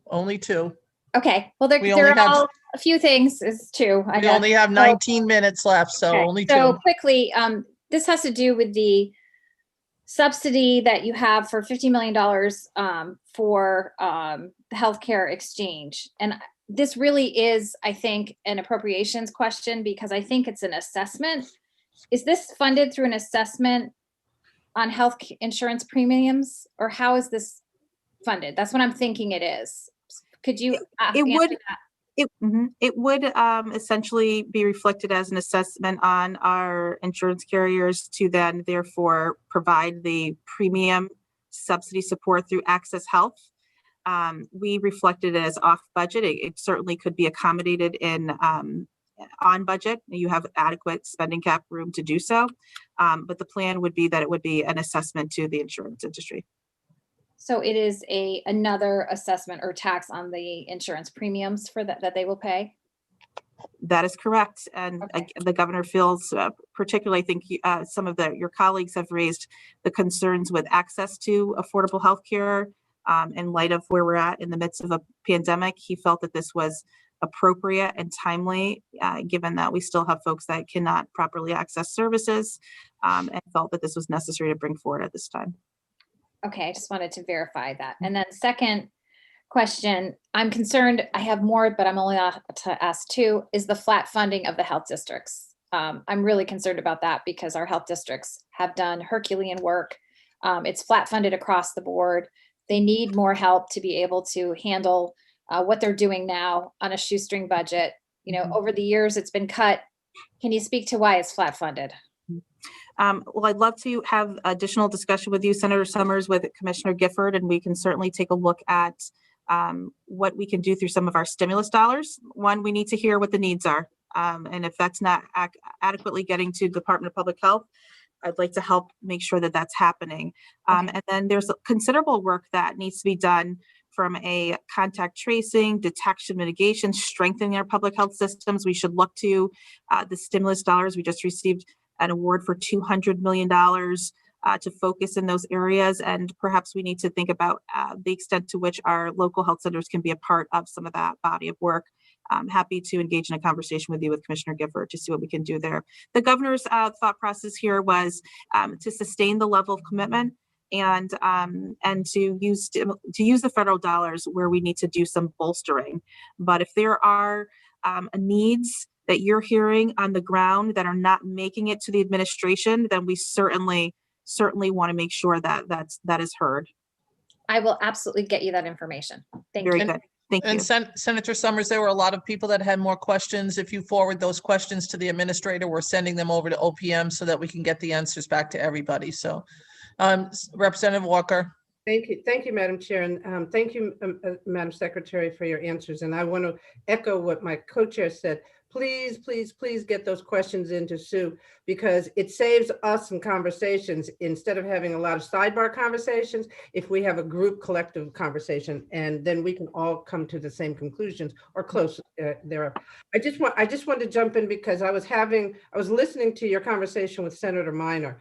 And I agree with what he said about the fact that we had established this 10-year drawdown through the ECS funding to provide equity.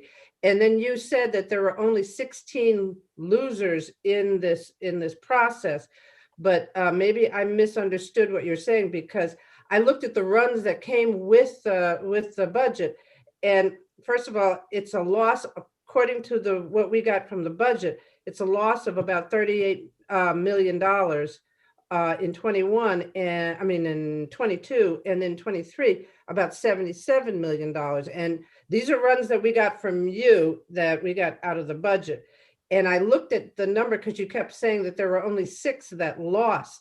And in looking at the numbers, there are many more than 6. I understand the ESSER funds are going to be supplemented in there, but the ESSER funds, as many of us have said, are very specific in nature. ECS allowed us to do teachers, books, anything that we wanted to do that we needed to do in our districts.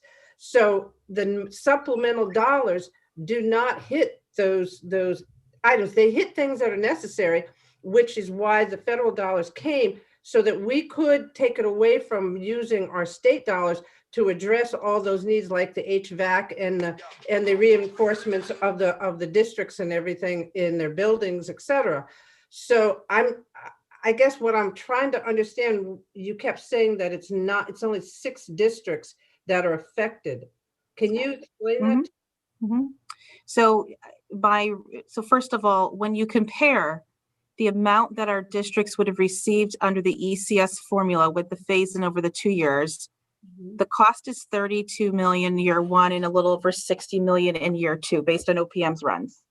And when we compare that amount that each district was going to receive as compared to what they get from baseline ECS plus ESSER, there are only 6 districts that receive less than that amount. Now, I understand in principle, we have a philosophical difference here.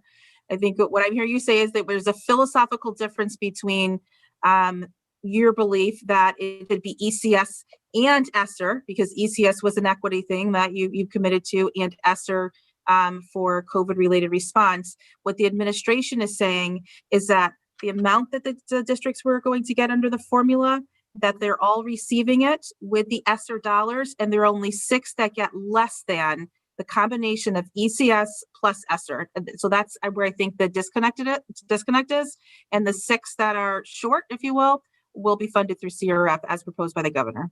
I guess that's where it's not philosophical. Let's be clear. It's not philosophical because the federal dollars are prescriptive.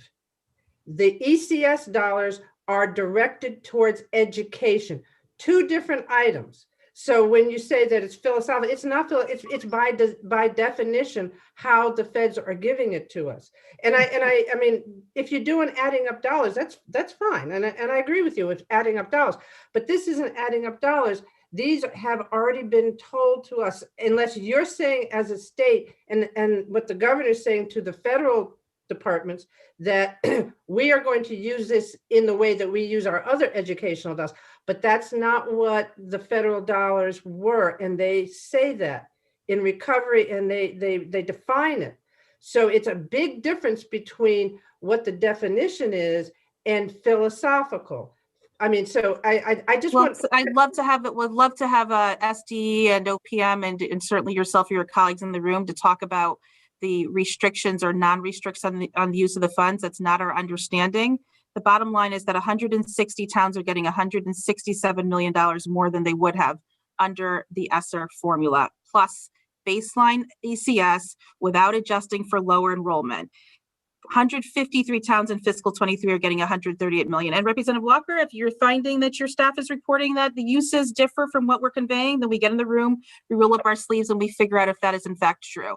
That is not my understanding from SDE, but happy to have that discussion with you in the subcommittee level, and we'll get to the bottom of it.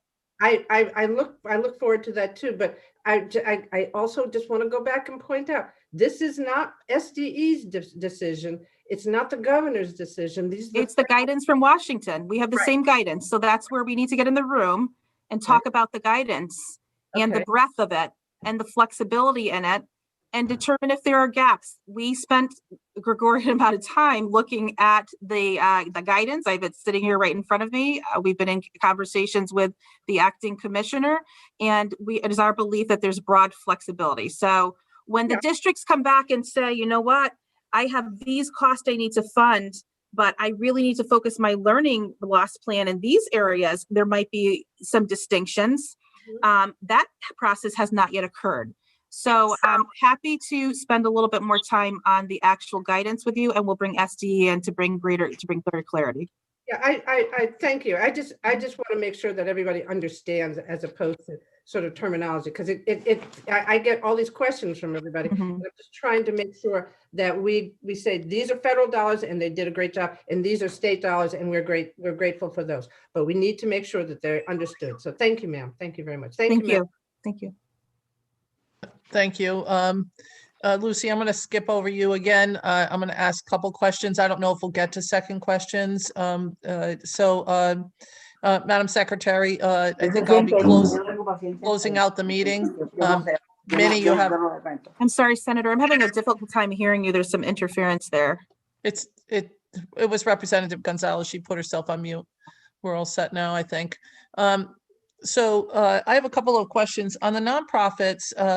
Neither in bond funding nor in current general fund dollars is there additional dollars for nonprofits across the board. It looks like there's less dollars in the aggregate than there was. I did see in one of the your quotes in one of the local newspapers that you indicated that they had gotten $145 million. I think that was the number that was quoted. But that money was designed to cover for PPE and other costs relative to COVID. What we are talking about is operational dollars, true operational dollars, and these people have not seen a raise. And this has been something brought up to the Appropriations Committee, and Representative Walker and I were working on a plan to have a 5, 6, 7-year plan to start funding these organizations, which are truly the safety net. And I believe that this is a bipartisan issue and a bicameral issue. So I just want to put that on your radar, that we really don't see any change in a problem that we are going to have long-term, where many of our nonprofits are going to close their doors. So if we could get some understanding on assumptions on where you are on nonprofits, that would be wonderful. And I know you have a hard stop at 12:30. That's 6 minutes away. So I just think we need that data. Secondly, you have, I think it's $97 million savings in for a wage freeze for state employees. And my understanding is the OPM staff got between a 5 and 10% increase in pay within the last, say, 6 months or so. And I think OPM staff do great work, but I think a lot of state employees do great work. And so I'm curious, and I don't need an answer right now, but I would really like to understand if there have been raises given out to anybody, where those raises have happened. And I'd like to get from you a difference between management under the Malloy administration and pay and your administration or Governor Lamont's administration and pay. I'd like to get that data so that we can make some comparisons on pay overall. Because if we're saying that the people who are doing the grunt work, so to speak, your DOT workers are not deserving of a pay raise, or your DCF workers who are going inside homes or that kind of thing, I have a problem thinking that, that we would be given under the current fiscal year raises for certain people and not sort of across the board. I absolutely need to address that, Senator. I have my entire team on this call and they're being called out in public and I don't appreciate it. So let me please I'm not calling any person That's out fine. in public. I'm going to answer on behalf of OPM. The Okay, managers did not receive raises. The union employees received up to 5%, 5.5% between their COLAs and their annual increments. And throughout state government, managers and non-represented did not receive increases. It's my understanding in fiscal year 21, it's my understanding that legislative management did go forward with increases. Governor Lamont did not. We have issues throughout state government whereby the unionization of manager positions puts us in a position where we have counterparts in other agencies. We have employees that are reporting to supervisors that earn more than their supervisors. And we have a serious issue in our fiscal series whereby you can go work in an agency with an entirely different workload and set of expectations and earn significantly more and work less. And so, yes, my team got addressed because we are the governor's staff agency for budget and policy, and I need to retain competent quality staff. I will be happy to follow up on the comparisons between the Malloy and the Lamont administration, because there are a number of areas where these salary issues come up where we're losing staff to union positions. So that's why we need to discuss it so that we can have that down. And I'm very well aware of when supervisors or managers receive less money than their line staff, having started a union over that not 15 years ago. I'm very well aware of that. So, and I'm not calling out anybody individually. I'm just trying to get to an answer on that. But on the pension funds, you extended the CSRS rollout. Does that extend the time frame that we would be paying off our pension funds? No, it does not. It just, we were phasing up over 5 years to level dollar amortization. And instead we're phasing it up, it's just a slower rate for the phase up to 8 years. And then we will almost be at essentially a flat ADEC, absent any valuation changes. Does that have to go before CBAC? I know it certainly would have to come before the legislature. I'm assuming that you're rolling out a policy on that or a piece of legislation on that, because we voted on it and under the certain understanding that we would reach the pension funds at a certain level. So I just want to make sure that that's a decision that we actually, I believe that the legislature needs to weigh in on, because it impacts the promises that we've made to the Connecticut taxpayer to be at a certain level. And I believe that we need to stick with that compact. So I just, I have that question also. We'll definitely follow up with you. The agreement that we put in front of the legislature was a part of, included this language. So you've already approved it. The language states that going from the 5 to 8 years is subject to labor management approval, which means it requires agreement with our CBAC partners. We're in negotiation now, so we will see if that is achievable. But it is our understanding that it would not need to go back in front of the legislature, that you approved that provision when that agreement was passed. And when do you expect to hear from CBAC? Because the savings is in the budget already. We are in active negotiations, and I obviously can't speak to much more than that at this time, but we are in active negotiations and have put this matter in front of them. Okay, thank you. And thank you very much, Madam Secretary, for coming and answering our questions. Everybody has your, in their email, they have your presentation. So for the last couple of slides, everybody will be able to review that themselves. You should all have your budget books and economic report from the administration. They were given to each and one of your respective caucuses. And we will be looking at the budget with a mind's eye to all of the different issues that each and every one of you brought up today. I can see that there are a number of questions moving forward, and I look forward to a vigorous debate. And thank you for spending the 2.5 hours with us today. And I know you have that hard stop, so thank you very much. And Representative Walker, do you have anything to wrap up? No, thank you, ma'am, for spending time. And I guess we all get excited about this. So let's all keep this excitement going to the at least through April. So I look very, very good. Look forward to working with you throughout session. Thank you all. And maybe we'll be done even earlier. Senator Minor, do you have anything to wrap up? No, I just want to say thank you. It was very helpful. Thank you, Senator. Representative France. Nothing to close. Thank you very much for the answers, and look forward to the discussion. Thank you, Senator. Madam Administrator, do you have anything for us? No, I do not, Madam Chair. All right, everybody. Thank you very much. We'll look forward to being on all the other committees with you via Zoom, and hopefully we get